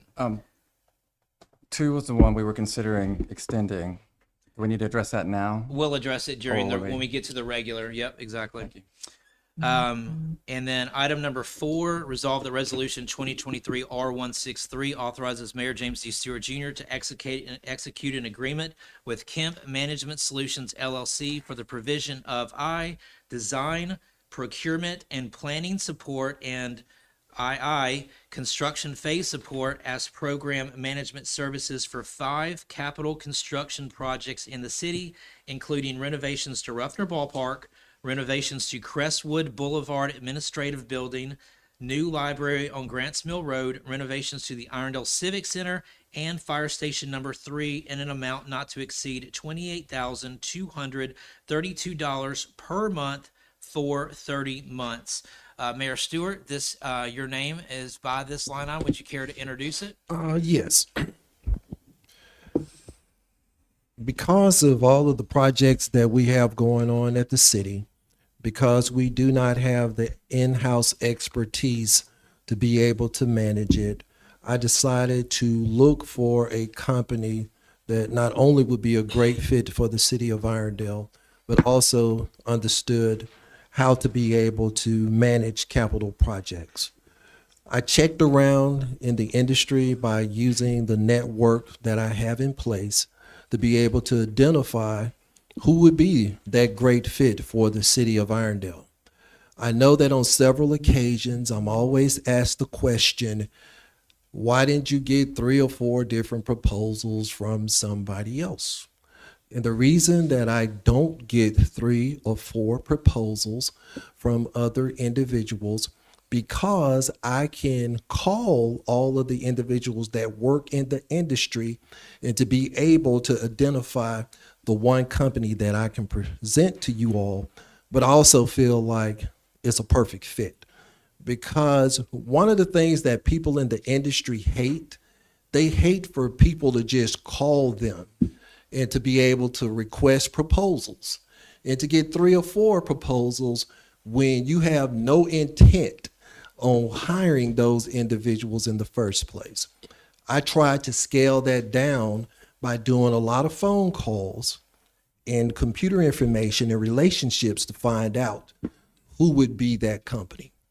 Tonight, I bring to you all Kemp Management Systems, which is an outstanding company when it comes to managing capital projects. If you looked at their website or their resume or the additional information that I sent to people who requested it, you would see that this is an outstanding company. I mean, I come to the conclusion if they can manage $735 million for ALDOT, they definitely can manage the $50 million that we're proposing for doing all of our projects. Also, I would like to say the cost, they are charging us 1.6%. And if you wanted me to go to a Hoare or Harbert or Roberts Morton, those are the 3 largest construction companies in the Birmingham area, we would pay 5 to 6%. You all always encourage me to be a good steward of the funds that we have here at the city. So this contract is $843,000 over 30 months at the approximately $28,000. If I was to go get some of those other companies that you all would desire for me to get proposals from, you multiply 50 million by 6%, and I think that is $3 million. So should we pay $3 million for a project, or should we pay $843,000? Also, project management is different from construction management. Construction management only has to deal with the construction of the building. Project management deals with before the building is built. It works with the contractors while the building is being built, but it also makes sure that your IT, your furniture, all of those things that you put into a building after it's built, that is there as well. I feel like this is a very minimal cost to be able to do the things that we are doing. And I also brought in our city engineer, Joe Meads, and I'll ask Joe to speak to this selection of Kemp's Management Solutions for the city of Irondale. And I also have the owner, Mike Kemp, that is out there, and Hugh that works with him. So if you all are not satisfied with what Joe says to you, guess what? You can talk to the horses that are out there in the audience as well. Thank you. Greetings. Good evening. Good to see everyone tonight. I'm very happy to make a few comments here. As the mayor said, I would agree that the mayor, the staff, that we need some outside expertise here to help us. And from my perspective, we need somebody in an independent party that can advocate, for our city And, you know, and so that would be what's proposed here, is to have somebody independent. I would say to you that, I've known Mike Kemp for at least 15 years. And, he is someone that I have a great admiration for from a personal perspective, from a faith perspective, and from a work perspective. So, in my opinion, this is the best company that we can hire. You know, when I heard that Mike's company was being considered, you know, I told the mayor that. I said, I've known Mike, you know, before he even started this company, he worked for Hoare Construction, and he managed Regions Bank projects around the southeast that our company worked on. And so, you know, Mike and his company just has a tremendous reputation. So, being a citizen, being a city engineer, I can't think of anybody better that I would want to represent us than Mike Kemp and this firm. So I'm glad to answer any questions, but again, I would highly recommend this decision in favor of it and this company. Would you like to introduce them up, Mr. Means? Sure. Mike Kemp, owner of Kemp Management Solutions. He's got Hugh with him as well. So I'll turn it over to Mike for comments. Thank you, friend. No, thank you, Joe, for that introduction, Mayor, for the opportunity to be before the council president, Spivey. Thank you guys for the opportunity to be here with you tonight. So I brought Hugh Stewart. Hugh's one of our directors of project operations. He's been with our firm for 8 years now. And he would be the person that would be the account representative for the city of Irondale should we are successful in this discussion. But to back up a little bit, to give a little bit of background on myself. So I'm a native of Birmingham. I'm an engineer by training, civil engineer. I've been in construction 32 years. And so I've worked for, as Joe alluded to, for only 2 companies other than for myself. So I started at Brassfield and Goree, worked for them for 3 years. And then after that, started my first business right out of college. And I was a pipe and valve distributor for American Cast Iron Pipe Company. So I did large civil type projects, lift stations, that type of thing in Florida, Texas, Tennessee. And I had that business for about 8 years, and we actually got into vertical construction over a period of time. So after 8 years, realizing what I didn't know what I didn't know as a young business owner, went back to work for Hoare Construction. So many of you probably familiar with that entity. And there's a division inside of that company that's considered Hoare Program Management, which is now branded as HPM. I was the vice president of that department, so I started it. And so it was 4 people when I went there in 2001, and I stayed there 10 years. And when I left, we had 86 people. So the University of Alabama, Regions Bank, Auburn University, Airbus was kind of my last hurrah. I negotiated that contract with them for that $600 million project that was actually built, the assembly plant in Mobile. So after staying there 10 years, decided to go back out on my own in 2011, January. And so since then, we started, our office was based in downtown Birmingham, 3rd Avenue North, 24th Street on the corner. So where that main post office is, we were in that, which is now Morgan and Morgan. It's the attorney's office, but we were there for about 7 years. And then we moved to another site on the south side for about 18 months. And then during COVID, we actually purchased a building in Pepper Place, which is just outside of town. And we moved there in November of 2020. And so we occupy about 13,000 square feet in that facility, 10,000 on the main level and 3,000 on in a mezzanine. And so we have 25 full-time employees, and actually probably before the end of the year we'll be at about 28 people. So right now our portfolio includes current active assignments with Truist Bank, Bank of America, Regions. And with the three of those organizations, we cover 300 projects a year, and we cover 21 states. And so we do quite a bit of work with them. And then we're currently actively involved with the new Cooper Green Mercy Clinic. And so that's a project that we've been on from the very beginning. It's $120 million project, total capital. The construction's $98 million. Brassfield and Gorey is the general contractor, and Gresham Smith is the architect. So they hired us as their same role as we would play with the city of Irondale to represent them. And so we've been on that project, and we have a dedicated team for that. And then the other project that we're involved in is Jacksonville State. So you're probably familiar with them. They're doing a new football operations facility, new press skyboxes and that kind of thing. And they're also doing a new dining facility, so about $60 million. And so we have a team that's dedicated to that. And then we're also involved with Alabama Power, is a big client of ours. And so Hugh is our director for all things Alabama Power. So they're going to do a significant renovation to their building. And we're actually working with them, and we're working with Encompass Health. All of this is similar role that we would play with the city of Irondale.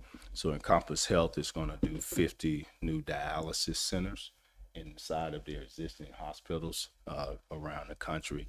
And again, Hugh is the leader and director. And the way our model is, just so you have a little clarity around that, we'll have a senior executive that reports to me directly. So there's not a lot of layers. So Hugh would have a team of senior project managers that report to him, and then project managers underneath them. So the way our model works to create an ability for, you know, whoever we're connected with to have a line of escalation, you'd have a day-to-day project manager, a senior project manager, and a director, and the directors report directly to me.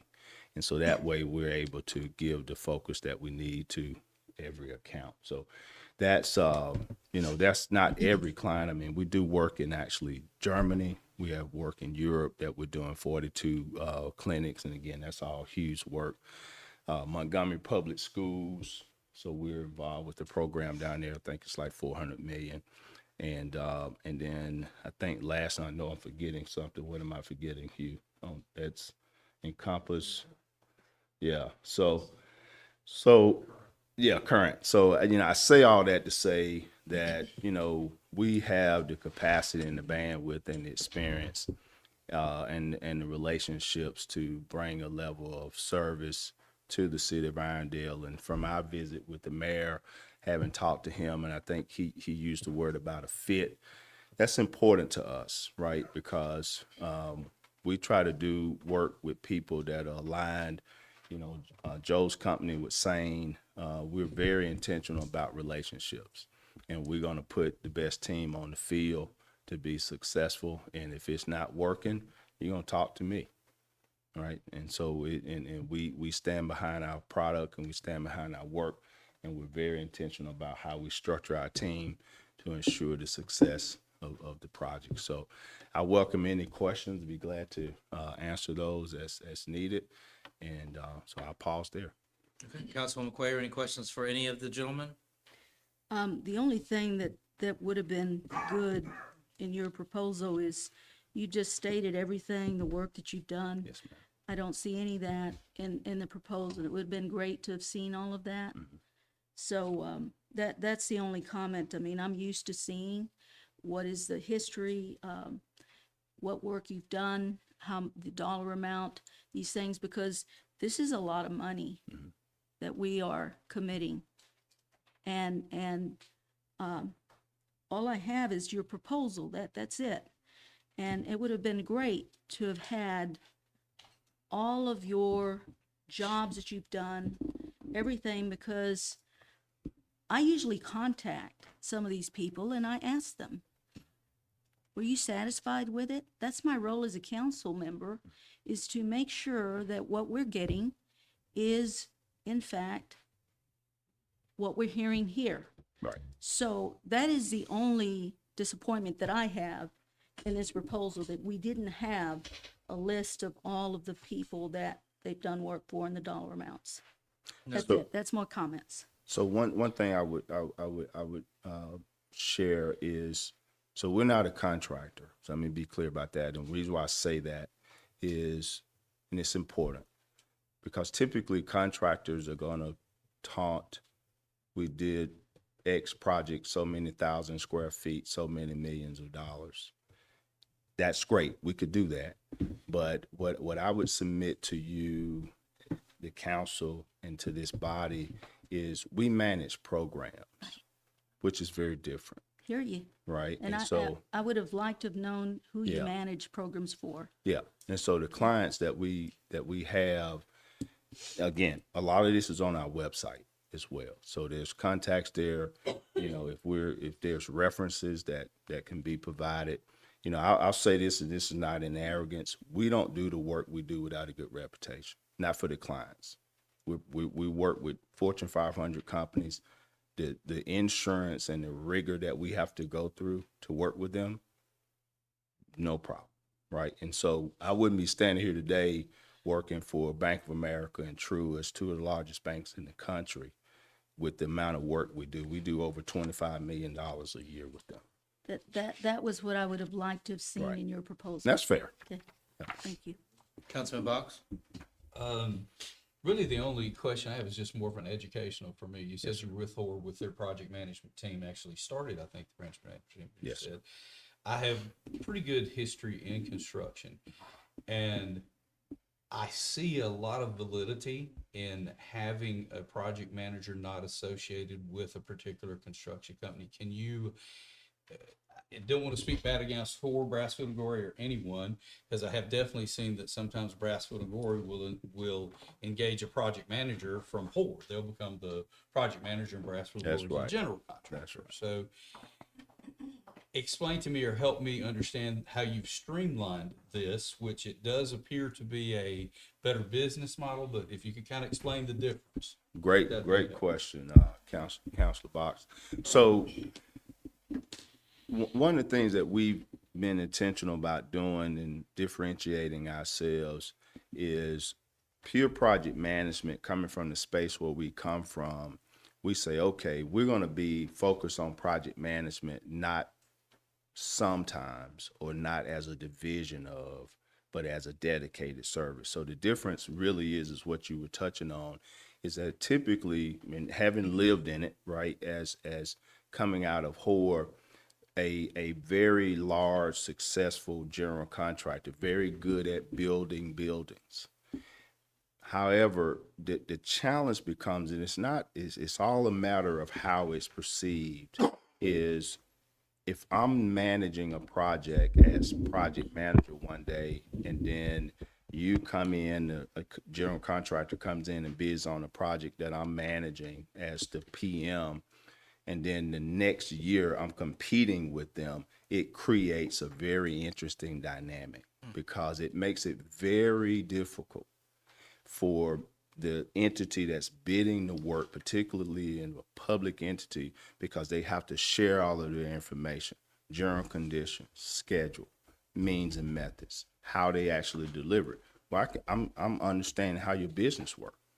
So now I'm getting a little bit of an advantage. So the next time we compete, because I'm going to go back over here in this department and begin to do that service as a contractor, and I'll meet you on the field on that side.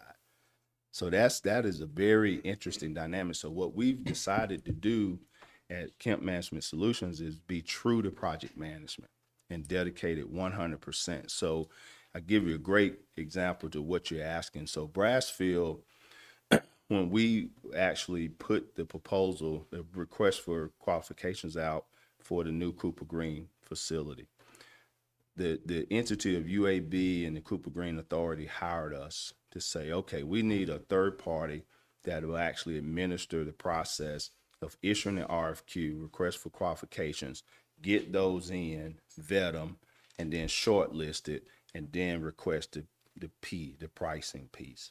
Well, we were able to do that because in that qualifications, I asked all of those entities to say, I need to see your organizational charts. I need to see your financial statements. It's a lot that goes into that, right? And so we were able to get that information, and they knew that it would not be used against them in a later entity. So we had a tremendous amount of response, and they felt very safe and secure in that environment because we're not a competitor. And then it also lends itself even on the professional services side, engineers, architects. We don't do design. We're true project management. Very good, sir. Does that answer the question? It does. Thank you. No more questions. Councilman Sims? I think most of my concerns have been addressed, either by the mayor or yourself. I was going to ask, we have 5 projects. It'll be going, once they get started, at some point, we're going to have 5 going at once. But if you're doing however many hundreds of projects a year for some of the banks, I think you got that down. So yeah, I've done some research. I've read everything that's been sent, and it all seems pretty impressive. So I was initially concerned with the price, but then I realized I don't have anything to compare it with, but much less than a 6%. So I think we're winning there. I don't think I have any other questions. I know capacity, after kind of hearing from you, capacity can they really do all this at the same time? I did look at your website that was sent out, as well as the proposal. There were a few other things about your company that was sent out to us, links we could click on and inspect. I saw a lot of really big names there, and there's no reason that they would allow themselves to be on your website if you had done a poor job. So read some of your stories, some of the stuff that you had done. Obviously, some of these financial institutions have appreciated your work so much. I think you were recently appointed to a board of a larger major bank. Am I getting that right? Okay. That's correct. So the opinion of you in the community seems to be very high. So I'm gonna go with that. I don't have any questions for you, Mr. Meads. Thank you so much for your introduction, and Mayor, thank you so much for bringing these fellows to us this evening. Thank you so much for your time. Okay, great. Thank you. All right. Thank you. All right. So item number 4 is on consent. Do we agree to keep it there, or do we need to move it to regular? Councilman Spivey is, following through on because it is a large dollar amount, I would really feel much more comfortable with having RFPs that I can look at, really have them in my hands so that I can take a look at this and compare. So are you asking us to remove this item from the agenda? I would like to have it removed so that I can have some RFPs to look at. Okay. Well, first thing I would like to know, who's going to put the RFP together? That would Well, definitely we be have a something you would guide be taxed here. as. We do have a guide here. We have a could process ask to our- go forward with this agenda. Right. You've made a Point recommendation of for order, removal. please. Point of order, let me finish. Okay. We do have a guide. We have a city engineer that could help us with that, and have our city clerk to send that out so that we could get RFPs that we can actually look at and compare. So a clarifying question, the city engineer who just recommended this project, you want to use that said engineer in order to issue Help us RFPs? with RFPs, yes. Okay, I understand Yes. your request. Councilman Box, obviously we need a majority to strip it off, so let's go. So I guess where I'm coming from, we're not going to get into a debate about this between Councilwoman McQuaylar and the mayor. We're simply talking about whether we're going to either A, move this from the agenda, B, move it to the regular agenda, or leave it on consent. That's what we're talking about. That's what we're right asking this right moment, now. Mhm. Not all the peripherals. Exactly. Okay. That is what we're asking. So with all those peripherals, I don't have a problem leaving it on consent, but I don't mind moving it to the regular agenda because of the dollar amount, if it does need to face that. So my one question that would be there is this a time-sensitive proposal that we need this in place before we're taking certain moves? And I guess that would be the question. Now, is that question need to be answered now, or after we decide where we put this? After we decide if we leave it on the agenda? Since that is part of the decision-making process, I would defer to Mayor on timeliness. Yes, I can answer. It is quite timely and need to be done. We've already put the dog park out for bid, and we have the bid. We received the bid, and we're getting ready to start construction on that. The baseball fields went out to construction the middle of October. They will be back November the 30th. So yes, we have projects that are moving along, and we don't have time to be sitting around for no 3 to 4 months waiting for RFP or RFQ. I'll tell you right now, I'm not going to do that because I've done the due diligence. It's amazing how we have other companies that come before us and we never think about making them do RFPs or RFQs. But lately, every time somebody comes with a certain hue, we want to do RFPs and RFQs. Point of order, Call please. point of order on that. Thank you, Mr. Mayor. I appreciate the initial part of that conversation. Councilman Box, do you have any other comments about What I was whether it looking lives for or dies on more the is, agenda? I know that we're looking at doing some presentations to people that would possibly like to see that we have our ducks in order on this, Mayor. Is that part of the time limit? Yes, I mean, I wouldn't have brought it to you all if it's something that we could do 6 or 7 months from now. Thank you, Mayor. Give us just one. Well, actually, you know what? Yes, you being our city engineer and this being a contract that you introduced, kind of. We've already got some projects under design. Right. So it would be very beneficial to have this under contract. Copy. You're paying architects based on a building commission fee schedule. So the higher the construction cost, the more they get paid. Having an independent person advocate for you to guide, not just the construction process, but to guide the design and bidding, the whole process to look independently, cost, all those different aspects will be beneficial. Fair enough. So that process has already begun. So if you wait 3 or 4 months, that just delays the city. The toothpaste is out of the tube, right? Outstanding. Councilman Sims, your opinion on consent, dismissal, regular? Mr. Resolute, if it goes to the regular agenda, I'm not opposed. I do have one follow-up question. I guess if this passes tonight, how soon will everything start with your company and the city? To me? Yes, sir. Yeah, so, great question. So we've already prepared. That's why I asked you to come. We've already got a team in place, being prepared to move right away. Okay. We're prepared to move tomorrow, have big off meetings, that kind of thing, get it acclimated, so there's nothing, I always tell people we like to speed, but we move fast. Thank you. So yes, that's the question. And I would be in favor of adding it to the regular. I understand her concern about wanting to remove it from the agenda completely. Do I have 3 Well, I'd requests just to? like to make one comment, respond to comment, and that is that this council is not the reason that these projects are being rushed. I don't want anyone to think and be misled into thinking that. It would have been great to have been on top of this all along so that we wouldn't be under these time constraints. Point taken. Okay. Thank you. Do we agree the majority to keep it on regular agenda? So we're moving it off of consent. Moving it off of consent. Okay. And then adding it to regular. Regular. Councilman Box? Yes? To regular?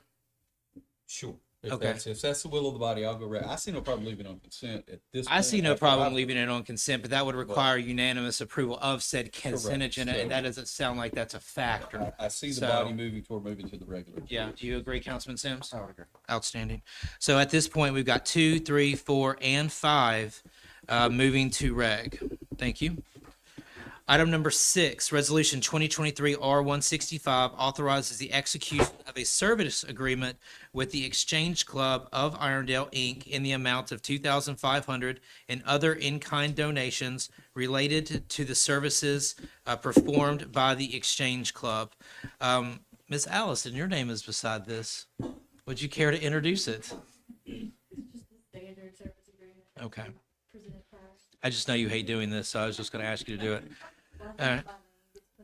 Gotcha. Any questions for the clerk in regards to this agenda item, Councilwoman Cuellar? No questions. I just want to thank the clerk for providing us with all the information we needed. Councilman Box? I have about 6 questions, but I'm gonna just boil it down to one comment. Thank you. Okay, Councilman Sims? I have no questions. Do we agree to keep this on consent? Yes. Yes. Okay.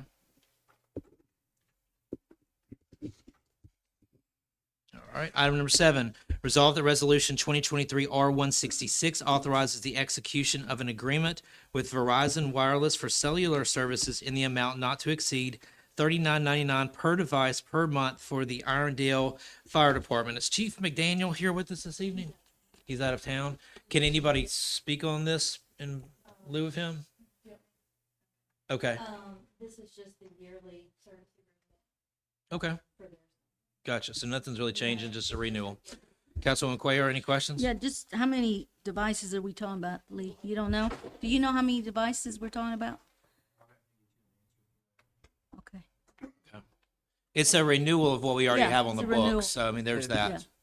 It looked like it was previously signed in 2019, Yeah. There's probably and the been a little prices look the inflation. same, so it must be. Okay. Councilman Box? No questions. All right. And Councilman Sims?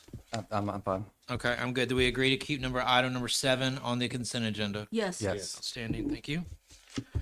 Item number 8, resolve that resolution 2023 R167 appoints members of the Industrial Development Board of the City of Irondale. It's consent agenda. This is a board that has been in existence in the past, served various iterations of a purpose, has come and gone. There is need to reactivate that. Do we agree to keep item number 8 on consent? Councilwoman Cuellar? Yes. Councilman Box? Yes. Councilman Sims? Yes. And myself, yes. Item number 9, resolve that resolution 2023 R168 makes city council packets available to the public prior to the city council meeting. Councilwoman Cuellar and Councilman Sims, there was and legal, help me if I misspeak here, there was a change made that you're advocating that they have not seen. Is that correct? I apologize, I misspoke there, but there has been a change that they have not seen that is being advocated for. Yes, in the original resolution, when the first draft was created, it had the mayor and the city council that was a part of it. And I desire to have every place that had the mayor's name stricken from the record to be included, because the mayor believes in the public being able to receive public information as well. I mean, if you all can remember, I was the city clerk for 8 years before I became the mayor. And I want to say I sent out the agenda and made sure that everybody got it who requested to be able to do it. So I have nothing against making sure that the information is out there. Also, where it says, I wanted to, I think, add a number 3, the packet documents will be posted on the city website. So we will post the documents on the city website. That would be number 3. And those were the only edits that I wanted to make, or suggestions to this document. And as a clarifying question, the reason the website and app were stricken were? Because we don't work on Fridays. Copy. So it's very hard to do something if you're not here to do it. Okay. And I know that sometimes the app or any app can possibly go down. So I understand we're wanting to hold ourselves accountable to a certain level of service. Yes, and the website, we know that the website is always up, so we wanted to make sure that that was the primary place that we posted. Although, according to the state law, the only place we have to post anything is out front on that bulletin board. Well, we look forward to the technology advances and being able to share that information. Now, Councilwoman Cuellar and Councilman. Council Yes, sir. President, I have one more. Okay. It wasn't on this right here, but I think in that first part of it, it talks about transparency. And I would like to have that word removed as well, because transparency gives the connotation as if all the administrations that came before you all have been hiding things. Because now we have a document that is shedding light on everything that's been going on, that nobody never knew that those things were going on. So I would also like to request that that word be stricken from the document as well. Council That's President a Spidey? that is a transparency was a buzzword that people used in the early, 2020, around that time. It was a buzzword that people used when they were running for office.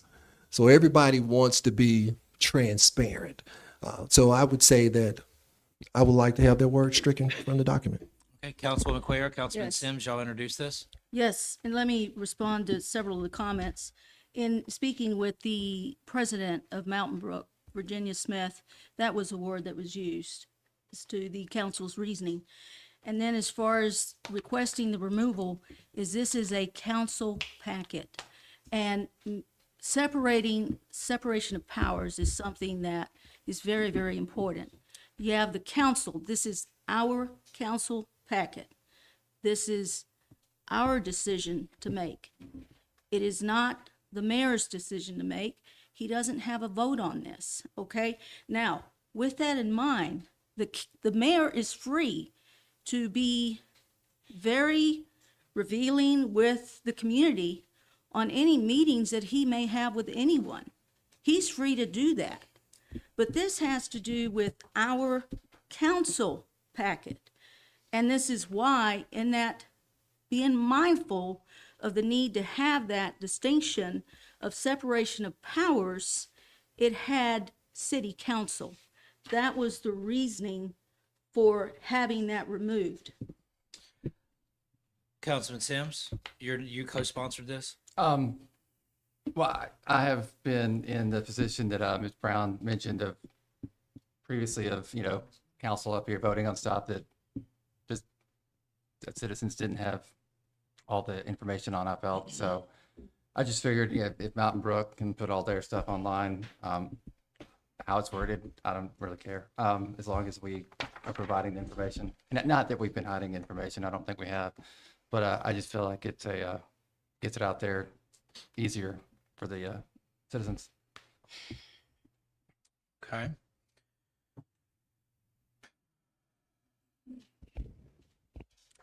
So, Councilman Box, I'll just go ahead and go to you first while I collect my thoughts. Well, I want to make sure Yeah. that Councilwoman Queller is finished with her first round.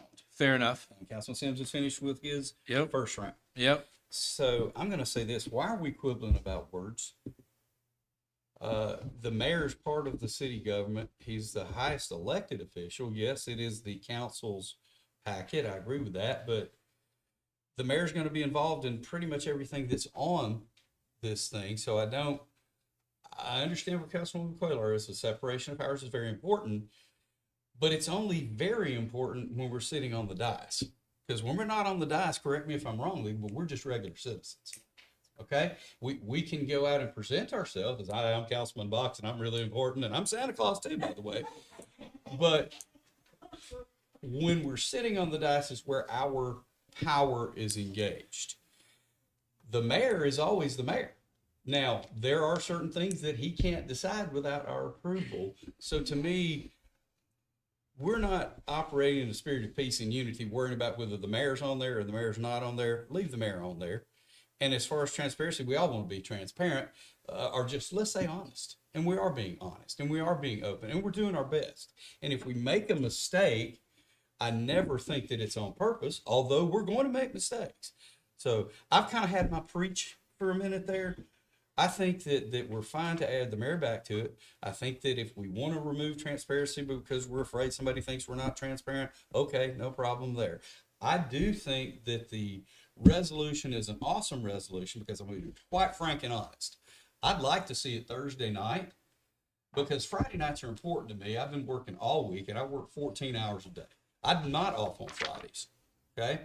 And then I'm not off on Saturdays or Sundays, so I have to read through this on Saturday and Sunday. So I'd like to see it Thursday night to dig into it a little bit. If that's not in the ordinance, then okay, it's not in the ordinance. I realize that we can't have everything finalized. We have a thing on the agenda tonight that didn't get finalized until actually, I think, Sunday, which is great. We always have goals and targets, and when we miss them, we just work together and move on. But work together and move on in a spirit of peace, love, and unity, not a spirit of vitriol and I'm upset about this or I'm upset about that, or worrying about anything other than we're all human beings. Thank you for your time, Council President. Yes, sir. My comment on it would boil down to, I definitely would agree with leaving the mayor on there. Separation of powers, I get that, totally understand. It is our meeting, it is our agenda. But when I historically look back at our agenda packets, if it wasn't the mayor putting stuff on there, there probably wouldn't be a whole lot on there. So I think it's only fair, and I appreciate that we've transitioned to adding the person's name, like our wonderful clerk, Miss Allison, who introduced and sponsored the Exchange Club. I appreciate adding the names to the people that are going to actually be sponsoring, and not just city, but there are times, the majority of the times, when the mayor is sponsoring it or the mayor is adding it to the agenda. So I think it is fair for our citizens to know, hey, where's this coming from? So that if they need to reach out to the person who's sponsoring it, they'll know. They won't have to call us and say, hey, who put this on the agenda?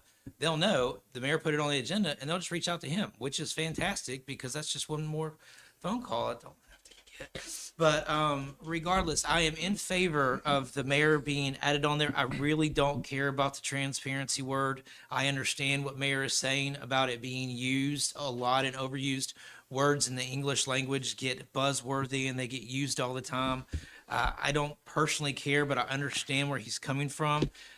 Looking at my binder, there were 5 sections on here, but on this one there are 4. It's been changed a few times, I believe. I So have 5. You can actually go back to the one that is in the council packet. Okay. And just if whenever you all ask to approve the form of the agenda, if you would, actually state at that point which portions of the resolution, if you're going to keep it on the consent agenda, that you would like to change. That way, that will make it easier for us as we go back and we amend. Okay. So the one that I have in my binder is the one that was in the council packet, right? Okay. So this one right here, that is the proposed changes. Those were The mayor's proposed changes. Okay. Absolutely. We're going to send that around. We'll give everyone a moment to read that.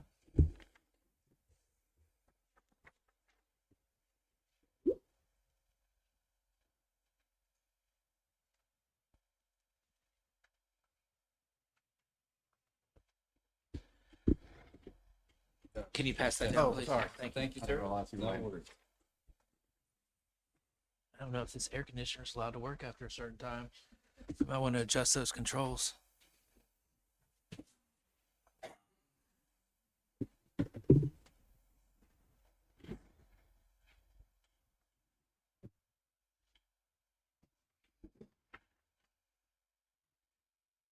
Well,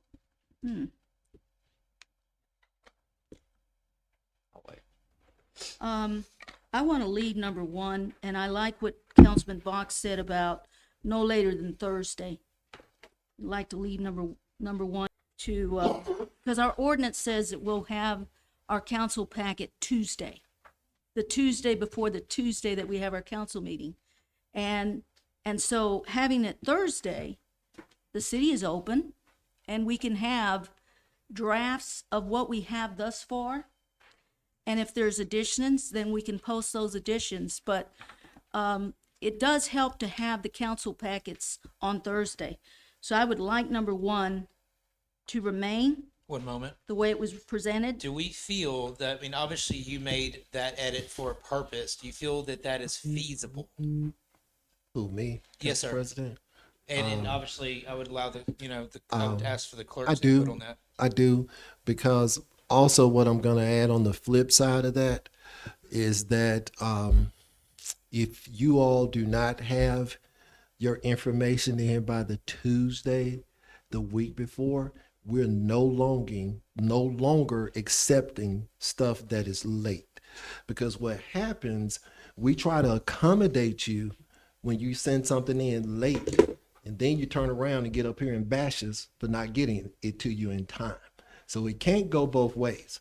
So I want you all to understand, if you want it by Thursday, you better make sure that you have it in by Tuesday, or it will not make the agenda unless you all vote to put it in up here. I think that's enough. fair. That's, We ask that's you the way the something. ordinance Okay. is written. Okay. Our But ordinance there is have written been that way. things that have been added, and then all of a sudden we're crying about revisions and Our and ordinance updated is written that agendas. way, and so that's why I'm saying no later than Thursday. So Thank you, the, Mayor. More than fair. the Oh, door yeah, I'm just shuts. saying now, the first time you all come I understand. and don't get it done, don't complain. The door shuts. It is shut. Fair enough. Right, and then using Mountain Brook, because Miss Smith was very, very helpful in providing the information. I do want to leave transparency in there because that is important to people today, and it needs to remain. So that's fine.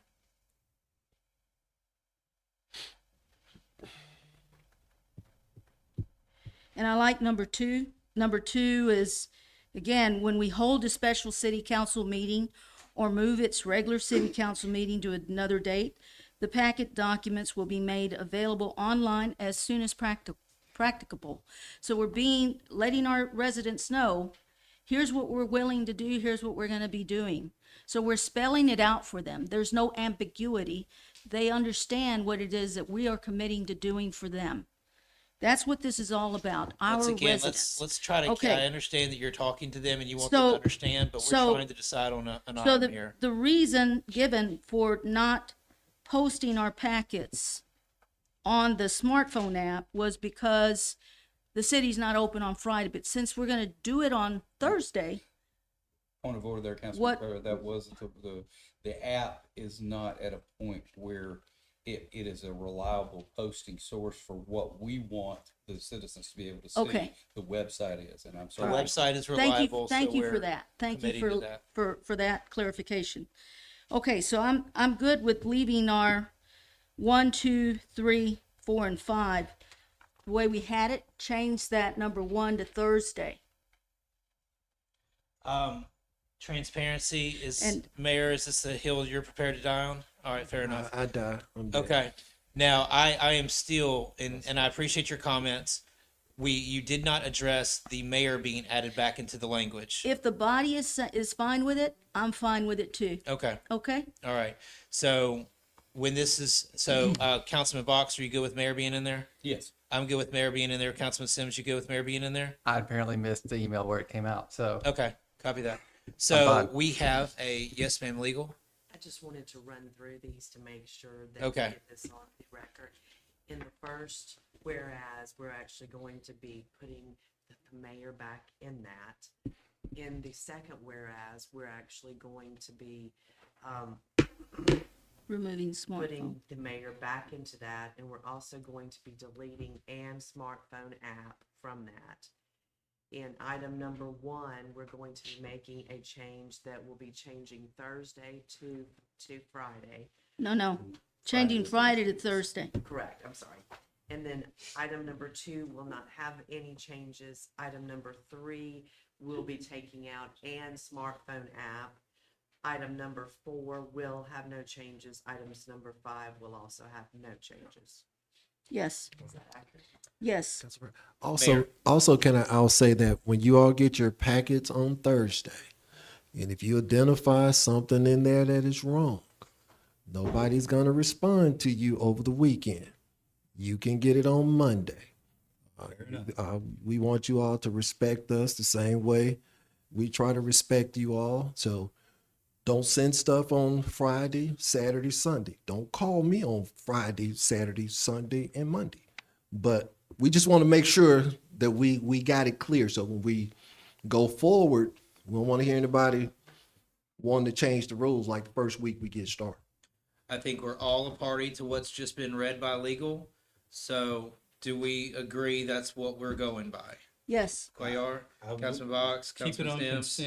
consent with the amendments as read by the legal department. Do you agree with that, Councilman Cuellar? Yes. Leaving it on consent.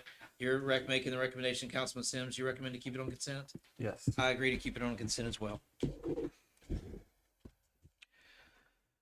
Lord. Item number, I'm sorry? Where are we at? Number 10. We're on Number item 10. number 10. Thank you. Blue pen. Resolve the resolution 2023 R169 authorize the execution of a community service agreement with the Freshwater Land Trust in the amount of $50,000. Clerk, this has your name associated with it. Outstanding. Mayor, would you like to Alright. walk us through this? Yes. The Freshwater Land Trust is an integral part to the city of Irondale.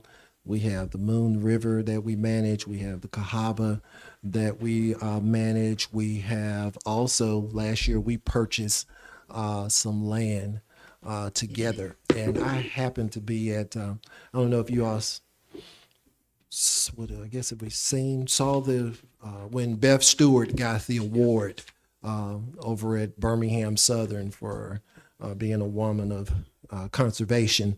And I was there and I had a chance to be able to talk to Elizabeth Sims that also works at the at the Freshwater Land Trust. And I reminded myself that, you know, we fund the Ruffner, we fund the Cahaba, but we don't do anything for the Freshwater Land Trust. So I wanted to begin to have them to be a part of what we're doing here in the city, especially since we're all about ecotourism and they provide that to us. And we also be working together on the Red Rock Trail as well. So that's what this is all about. I just wanted to make sure that we talk about them and we promote them as being a part of the city.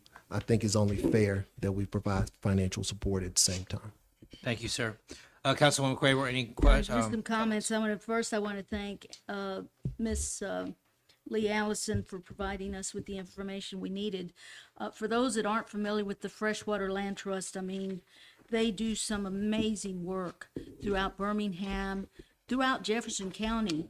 And as Mayor Stewart noted, they're very much a part of Irondale.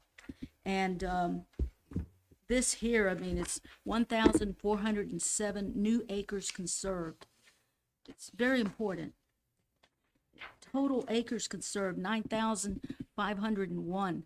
That's a lot of land. 127 miles of trail in 2022. And we're working on them, working with them in extending the trail that we have. Because we have residents that are wanting this. It's a great part of ecotourism. If you haven't been to Cahaba, Grants Mill Road, off of where you have the Cahaba River, you'll see a lot of people that are now starting to go and walk, sit by the river, go swim. A lot of people, it's becoming a very popular space. And so I want to thank Russia for the work that you're doing. It's important, significant. And thank you. Thank you. Councilman Box? Just echoing Councilwoman Quaylar's comments, and for the interest of trying to keep time moving, I'll say move along. Thank you. Councilman Sims? No, I'm glad we're supporting the Freshwater Land Trust. I think they're an amazing organization, and I'm just curious if this is budgeted or not. It's unbudgeted. Yeah, so We need to move it. we're gonna need to move it, right? Item number 10 moves to regular, Yeah. going through the three-step process, remaining a resolution. And I also wanted to say, because she's sat here so diligently for the last 2.5 hours, Ms. Russia Smith with the Freshwater Land Trust is here on the front row. Russia, if you wanted to say something, you deserve to be able to say something. You've earned your time. You've earned your time.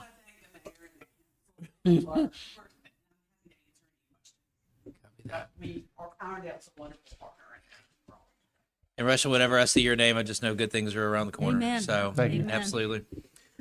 Thank you. Item number 11, resolve the resolution 2023 R170 authorizes the execution of a service agreement with United Way of Central Alabama, Inc., administered through Meals on Wheels of Central Alabama in the amount of $10,000, with $5,000 of this funding coming from the Community Programs Fund and $5,000 coming from the 23-24 FY discretionary fund of Mayor James D. Stewart Jr. Mayor, you touched on this earlier. Is there anything specific you want to say to Meals on Wheels? No, particularly? only thing I would like to say, we've always funded Meals on Wheels, so that's $5,000. The other $5,000 is coming out of the mayor's discretionary fund. And that I want to thank the employees again for matching that with $10,000 that they've given. So we will be a blessing to United Way in the amount of about 20 grand during the holiday season. Okay. Councilwoman Quayer, any questions? I just had a question for legal. And that is, you know, we're going from the 2023-24 discretionary fund. We haven't approved the budget. Are we still okay approving this? Or can we just Okay. give that 5,000 when we approve the budget? Okay, let me clear this up for everybody. When you extend a budget, you approve the budget. So whatever the budget was in 23 is the budget that we have in 24. So there's no such thing as we don't have a budget because you all voted to extend the budget from 23 into 24. What we extended was the 2022-23 budget. That's what we extended. We didn't extend the 2023-24 budget. We extended the 2022-2023 budget. And it's why I'm asking this question. And to Council Mayor's- President, do you want to answer that? You've to- been up here to long Mayor's enough point, to. that's exactly what he just addressed. So basically, when Take out we 24. transitioned into the Take new, out 24 is what I'm saying. Oh, okay, gotcha. That's my what bad. I'm saying. It Okay. says Take out 24. It's real 2023, simple, guys. Yep. 2024. Yep. It is coming out of 23-24 because that's No. what we would be approving. Well, no, yeah. To No. Mayor's point, sorry, I got sidelined. Mr. Councilman Box sidelined me a little bit. When we had a 22-23. Yes. All right. When we extended that, we basically, and maybe adopting is a bad word, That we became adopted 23-24. 22-23 for 23-24. So we're playing by the same rules right now until we amend the budget, as the mayor has asked us to do in approximately 6 months. But we haven't received a budget. You have the budget. It's the same budget it was in 22. Whatever your But what I'm discretionary saying is for 24, we haven't. For the 2024, 2023-2024 fiscal year, we have not received that budget. You have the budget because you received it in 22 for 22-23. And this piggybacks on Aaron's question that he asked in his email, what happened to my discretionary fund? It just started all over. at the same amounts that it was. Legal from is that? Exactly. 2022 to 2023. Okay. Yeah. All right, as long as our Yeah, legal you're is saying correct. we're good, that's Yeah. what I want to make sure of. Yep, you're good. Okay, thank you. Do we agree to leave this on consent? Yes. Okay. Outstanding.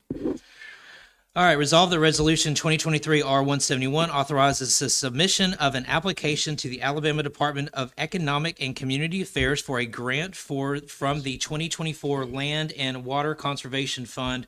Mayor Stewart, pretty simple stuff here. Is there anything you want to expound on? No, I just want to invite everybody to come out Thursday. We'll have the public hearing to discuss the renovations at Ruffner Park. I'll do a presentation on what GMC has come up with for the renovations for the park, and also the Regional Planning Commission will be here as well. There's $500,000 that is out there, and we're going after the $500,000 because the project is way more than $500,000. But that would be a matching grant. But we got to have a public hearing, and like I said, I hope everybody that's here tonight come out to be a part of that public hearing. 2 days away from this bad boy. I don't know, man. Well, you all are excluded. The council, I'll give you all a break give on us a that. recap but- of it? Yes, but All right. but the public, and it'll be on Facebook too. So Copy. you all Thank can you. just- Councilwoman Cuellar, any questions for the gentleman? Yeah, just one question. And that is, what if we don't get the 500,000 in the grant? Are we still, is the city committed to 500,000? Or are we committed to 1 million? Well, We we are don't get the grant. okay. Well, let me break it down. We're building the park anyway. If we get the grant or if we don't get the grant, we've already set aside the funding of what we're going to do. This just helps to reduce the city's contribution, but building or renovating the park is not dependent on $500,000.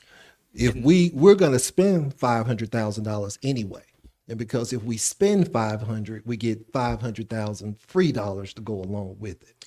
In the spirit of the resolution, authorizes the submission of an application. Right. That's all we're talking Right. about. Just the application. Right. Yep. There's no guarantee whatsoever. Councilwoman Cuellar, any additional questions? No, that was why I was Okay. asking the question. Copy. Councilman Box? I'm clear. Councilman Sims? Do we have any idea when we would be notified if we are awarded this or not? The grant submission date is November 15th.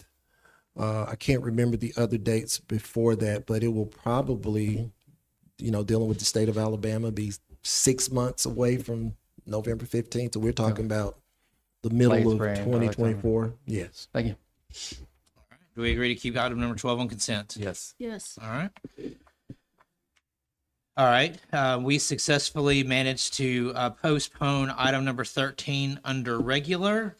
So I believe at this time, whoever's going to do it, have fun with that. I am looking for a motion to approve the form of the agenda. Motion to approve the form of the agenda, leaving items 1, 6, 7, 8, 9, 11, and 12 under consent, moving items 2, 3, 4, 5, and 10 to the regular agenda. And With regarding 13. And 13, with any amendments as presented by the legal department during discussion, And with item number 13 postponed. with item number 13 removed. Okay. That's pretty close to my records. Do we have a second on that? You have We a, need to address what we're doing with number 2 yet. No, it's just the form of the agenda. Yeah, it's going to be voted on. yeah, during his motion, he moved item number 2 as well as other to the regular. So I feel that he introduced it correctly. Do we have a second? Second. All right. Motion, all in favor? Aye. All right. All right. Do we have any comments on the regular agenda? Yes, sir. Please. I will impose a 2-minute time constraint on public comments only because where we are from a time standpoint. Let me start, please. Thank you. Rest of my resume, third visit here. When I retired, I was Chief Engineering Division, Corps of Engineers, New Orleans, 350 staff, countless professional service contracts. Every one of them went RFPs, no sole source. Federal funding, state funding, city funding, you name it, it was transparent. That word always was a requirement in any type of federal contract work. I see it no different here. Valuation factors were based on technical, staff, and price.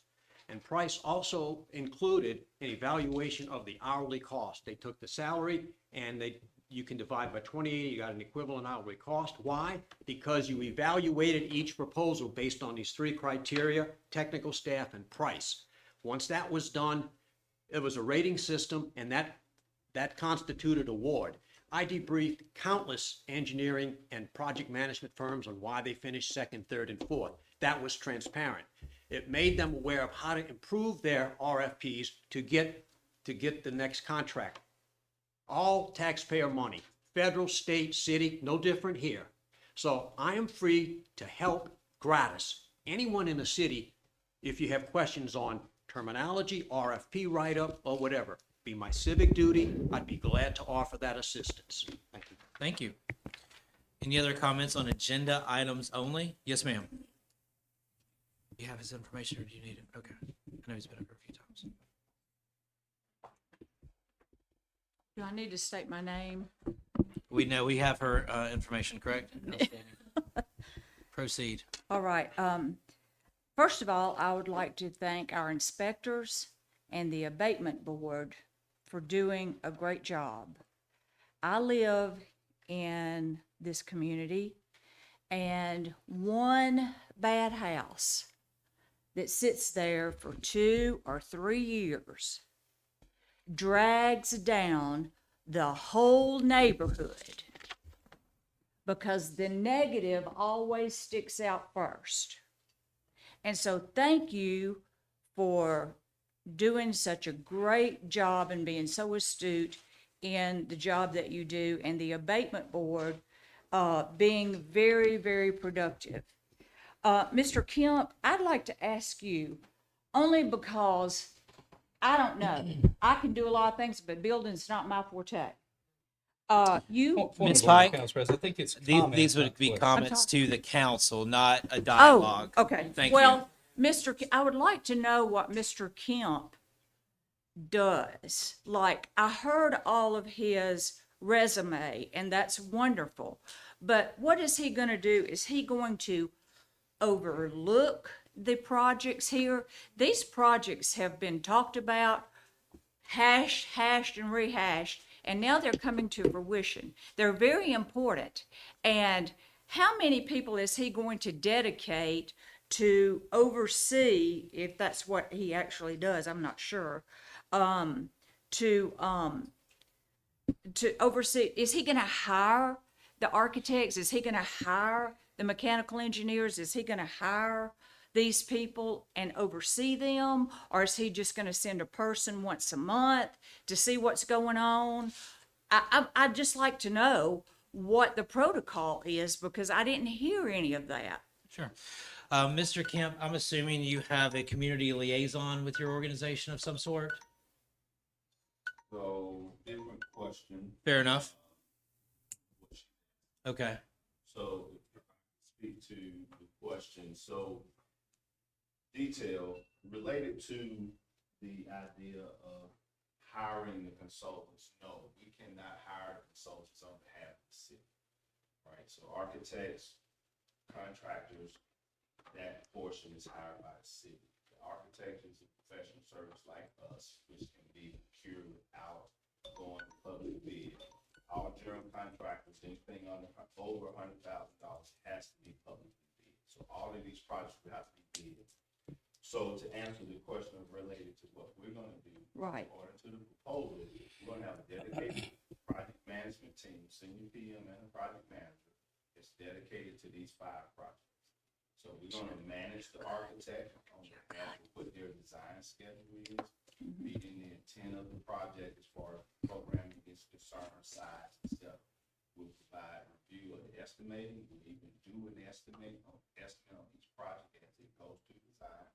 And then when it enters construction, we're not the contractor. That's why I said, when you go to construction management, can we put people on site? Absolutely. Do we do that on other projects? Absolutely. Do you pay 5 to 6% for that? Absolutely. Right? And so at the end of the day, what you have is we're gonna be here on a minimum of weekly basis, managing the projects as they go through construction.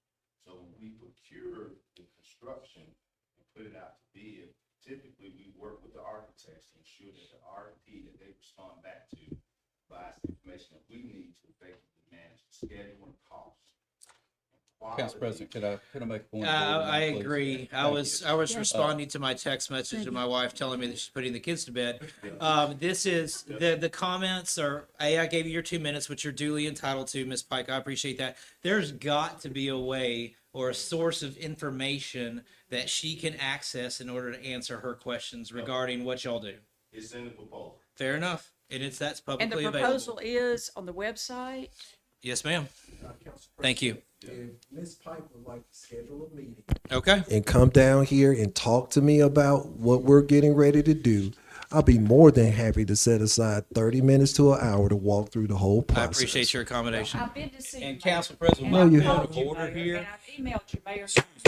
Excuse Ms. me. Pike? Excuse me. Yes. My point of order here, this is public comments to the council, not dialogue between a proposer, not dialogue between the citizens. I believe your question was going to be, where can she find the information? That was to get the, it? yep. And that didn't get portrayed Yeah. quite clearly enough. But I want to be sure that everyone understands. Right now is the time for public comments, not questions, not dialogue, public comments to the council. There will come another time where you have public comments on non-agenda items. I appreciate that guardrail. I was hoping that the answer could be answered in a concise manner. I was not. Lee, can you do me a favor? Can you talk to my wife? Thank you.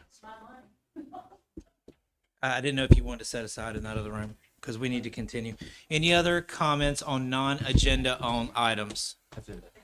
I'm sorry, agenda items. Any other comments on agenda items only? Fair enough. Let's break it down.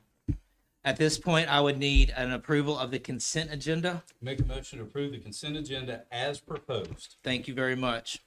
Moving on to, we'll just start from the top from items bumped. Item number 2, looking for a movement on resolution 2023 R148. We didn't vote on No, that. we didn't vote yet. We Sorry. didn't vote. Second. Consent agenda Presented, seconded, all in favor? Aye. Thank you. I don't like not answering my phone when my wife calls me, so that's got me in an odd headspace. Thank you for being a guardrail once again. Sir. Or is the house burning down? We're all right? Thank you. That's fantastic.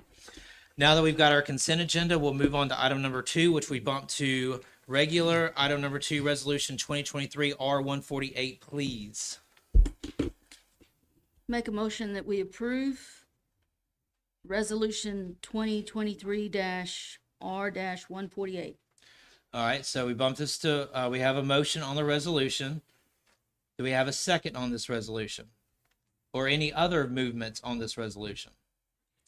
With the one comment, and that is that we need a structural engineer's letter stating the structure is safe. Could I have a point She's of made order, a, please? she's made a comment. Yes, sir, Councilman Box. The point of order here is not to approve it then, Councilman Perla. The point of order should be, because if we approve it, we're talking about tearing it down. We need to amend it or postpone it or pause it with X amount of days allowed for him to achieve that engineered letter. Correct. Well, make a motion that we amend it so Okay. that it states that we need a structural engineer's letter stating the structure is safe. Legal? Actually tabling it. Okay. For a period of actual time. Thank you. Okay. Until And that time limit would be, I mentioned 30 days. Okay. He mentioned a longer time frame, so I'm going to allow y'all to cut that one. Make a motion that we postpone. 60 days. Motion to postpone for 60 days. 60 days. Second. Second, all in favor? Aye. Thank you. So it'll be coming back on a council meeting 60 days. Yes. 60 days, sir. We're not doing questions anymore, man. Talk to these gentlemen. Mhm. All right. Item number 3 on the regular agenda, Resolution 2023 R150. I make a motion that we approve Resolution 2023-R-150. Second. Motion and a second simultaneously. All in favor? Aye. Thank you.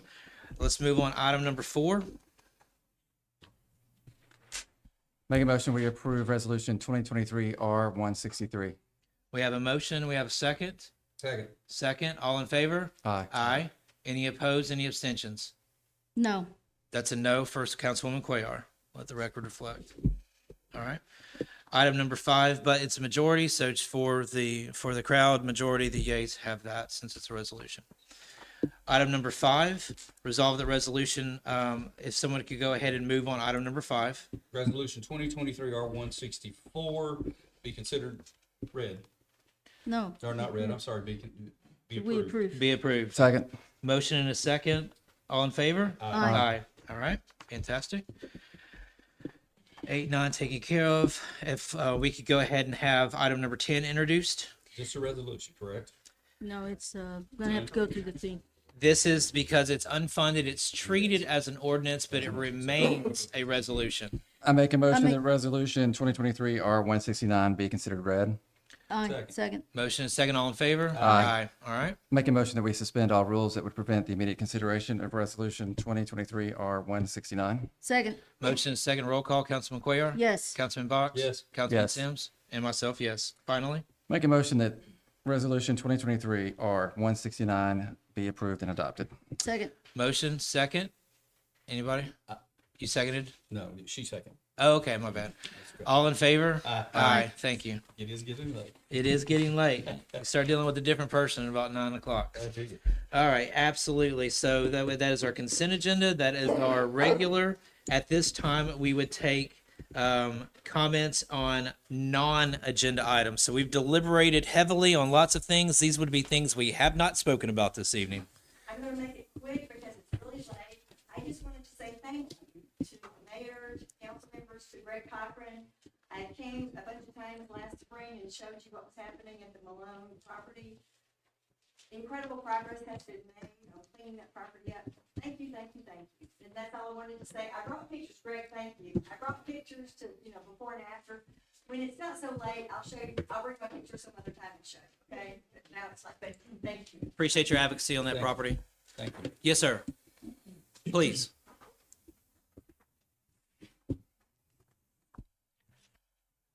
John Bavona, retired structural engineer, Grants Mill Valley. Note, one of my remarks will be on a construction issue, so I want to add that in addition to my teaching structural engineering, I also taught construction cost estimating and authored the course manuals. 3 important words tonight: fact, logic, and data. My engineering dean once told me, John, engineers need to be more involved in local government. Why? Because engineers think rational. That is, conclusions are based on fact, logic, and data, and not emotions. Here to address the prudent use of our tax money. We, your tax base, rely on your voice, your actions, and your vote to spend our tax money in our best interest. Questionable fact, logic, and data on recent decisions. 1, use of discretionary funds, for example, $5,000 to local entities. Hopefully there is oversight, receipts, factual data to validate that our tax money goes where it is intended. 2, the 67% salary increase for the superintendent of water systems was approved with 1 abstention. No factual data such as additional hours spent at meetings or additional duties as stated in section 18-1 of the Irondale Code of Ordinance. 3, and the Monday after Thanksgiving paid holiday for city employees, an easy no to save money, noting that Friday is not a national holiday, but it was passed. Was this an emotional vote? Now, city employees have a 3-day work week during Thanksgiving and a 3-day work week after Thanksgiving. I can't find another city workforce so fortunate. 4, a local investment company addressed the council on managing the city's money, our tax money, by placing it in simple CDs and treasuries. Failed to state the fees. If 1% on $1 million city investment, that's $10,000 each year, when there are national firms located on 280 who would charge basically nothing. Where are their proposals? And to quote a public figure, come on, man. Consider other tax breaks as we face a terrible economy, result, loss of disposable income, healthcare premiums up over 7% this year, high property taxes, high interest rates, losses in IRAs and 401s, retirees forced into returning to work. I certainly see it. And pay increase for 2024 Social Security retirees is only 3.2%. So respond rationally and not with emotion in spending our money, not solely on entities or organizations that come before you requesting our tax dollars. Assess surpluses with reduction in rates. I'm going to make a recommendation you attend coffee with the mayor and expound on these, since he is going to be the one that's going to be able to answer your questions more holistically. These aren't questions. I was just commenting. You Okay. stopped me? I gave you your 2 minutes. Yes, sir. His alarm went off. Yep. I understand you have a lot of I stuff. can't ask for additional time? No, not on this one, man.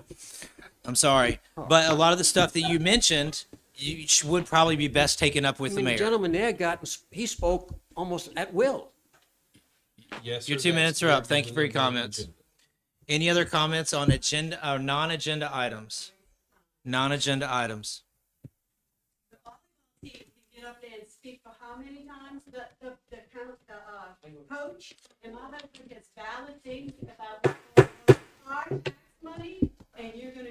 If you have about questions, You can take have your a 2 conversation with the mayor. I need a conversation where all these people sitting up there behind that table. Well, ma'am, Thank you could for have your 2 time. minutes. You could have 2 minutes right now instead of leaving. She's looking for his 2 minutes. Yes, sir. Robert Letts. I'm Thank you. 3024 Floyd Bradford Road in Trussville.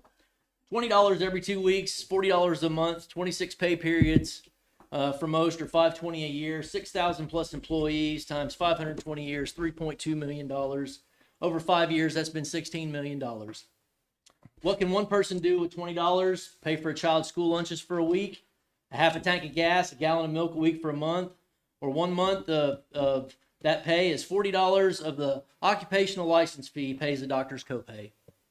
Irondale sits on the threshold of 2 major corridors entering the Magic City, and the best idea for revenue generation was reaching into the pockets of hardworking people from inside and outside of your community. Some of your citizens have stated that if we don't like it, we have the option to move to another job in a city that doesn't have this regressive tax. Is that the kind of message you wish to send to the business owners in this community? We value your business tax dollars, but not the people that work for you. Their loyalty to their employers or the time they've garnered matter little to those who would say such a thing. Likewise, I've heard from members of this community that those of us from outside utilize city services, and therefore we must pay our share for those stretched resources as well. There are many surrounding communities that don't penalize those who come from outside of their community to shop, dine, or utilize what those communities have to offer. Yes, there are a handful of other municipalities that charge a similarly regressive tax, which I also find to be equally abhorrent, and I've been vocal about them as well. It is a predatory overreach by any city government willing to extend its reach into the lives of those who do not have a voice at the voting booth. It is equally hypocritical to court businesses to a community by offering tax breaks and then placing an additional burden on its workforce. I believe it's why the state of Alabama's lawmakers decided to put an end to this practice. I've heard from several of you on this council that felt like this tax needed to go away, but instead were willing to wait for various reasons. $20, what a small price to pay for amenities that will abound. I'm sure that's what's on the minds and hearts of your residents. Sidewalks, new shops, new civic center, new ball fields, dog park, library upgrades, city hall improvements, trash pickup, movies and concerts, and so much more. All glorious gifts to a citizenry that had to have a caveat added to their own property tax increase for capital expenditures. $16 million over 5 years, and what have those employed in the city received in return? What has the city of Irondale done to correct financial accounting measures according to the 9/30/2022 audited FS statement? Thank you, Mr. Lett. I appreciate your time and your comments.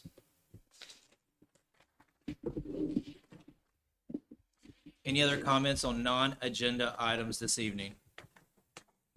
I'll accept a motion. Council President Spivey? Yes. I would like us to schedule a finance committee meeting so that we can take a look at the figures that I mentioned, Councilman Sims and I.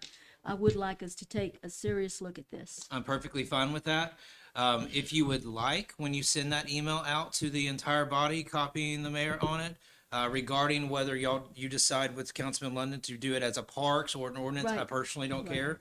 If you want to piggyback that with a finance, I understand I'm the chair, but since you're going to be doing that correspondence, I would yield to you to include that so that we can Okay? strategize. We can do two at one time. Yes. Absolutely. Thank you. Thank you. At this motion with no additional public comments, we need a motion to enter into executive session. Make a motion, we leave regular Motion to council enter. meeting and enter. We have executive session. second, all in favor? Aye. Aye. Thank you.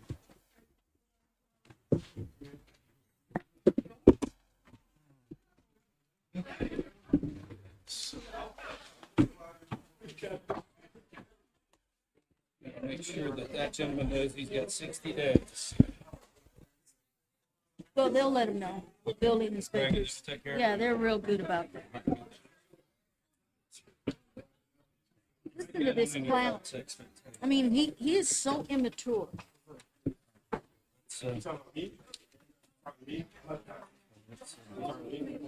I'm talking about immaturity that's been displayed tonight.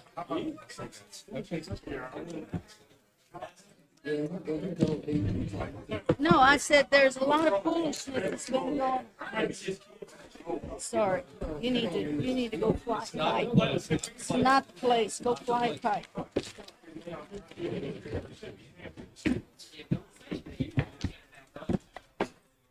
You need to go fly one too.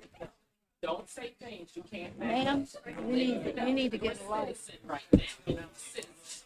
Don't say things you can't back up. That's right. Get on out of here.